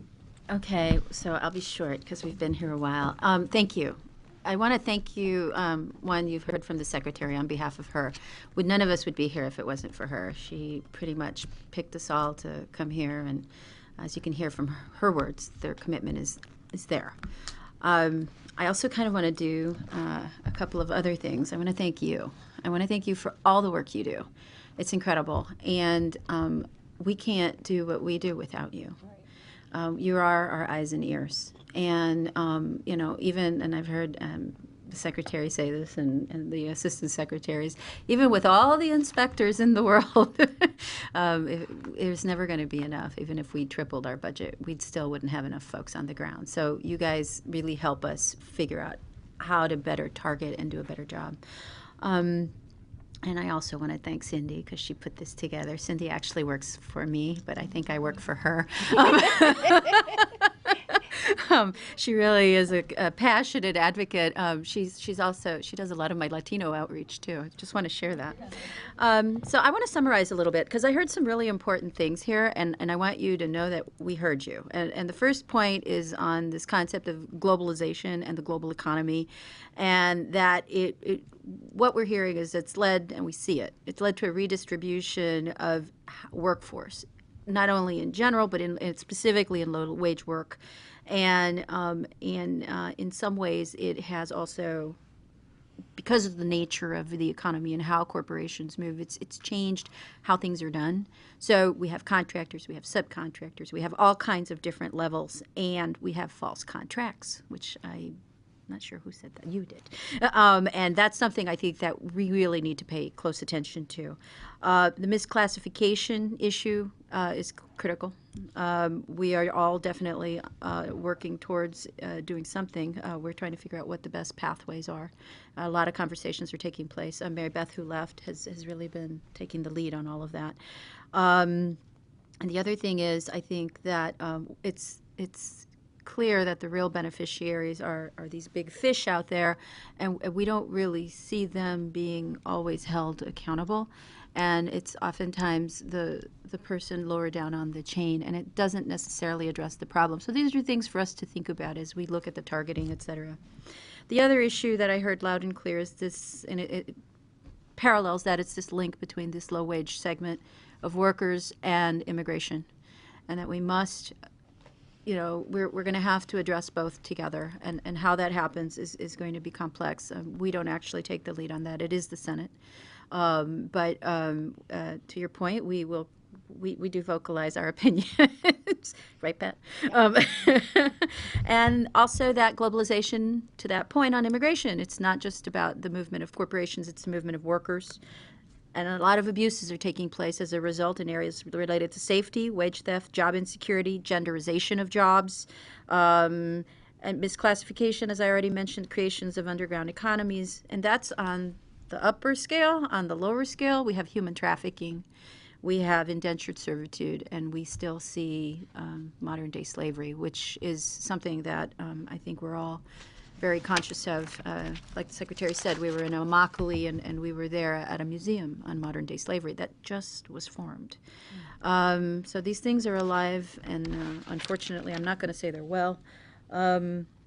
I think the other concept we heard a lot about is this concept of emergency situations and crises and how we handle that. And that's something that we're going to continue to figure out as we move forward. In terms of solutions and next steps, I think we all have our homework.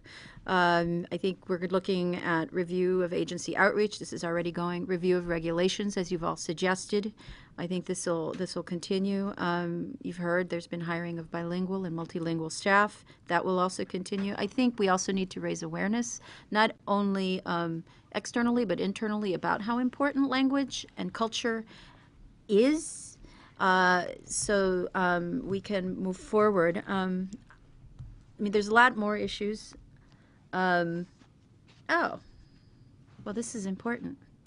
I also want to share with you that watching us via web stream are more than 900 of the AAPI community and friends watching this event. So welcome. But we're closing. I think I'm just going to wrap up by saying by raising awareness, we raise our consciousness, and by raising our consciousness, we can begin to find how we're going to resolve these problems and respond to them in a new, more innovative and creative way. And I thank you. I hope you will continue. We will begin a partnership. This is the beginning. There will be more conversations, and hopefully we will have this regional conference on AAPI and worker safety. Thank you. Thank you.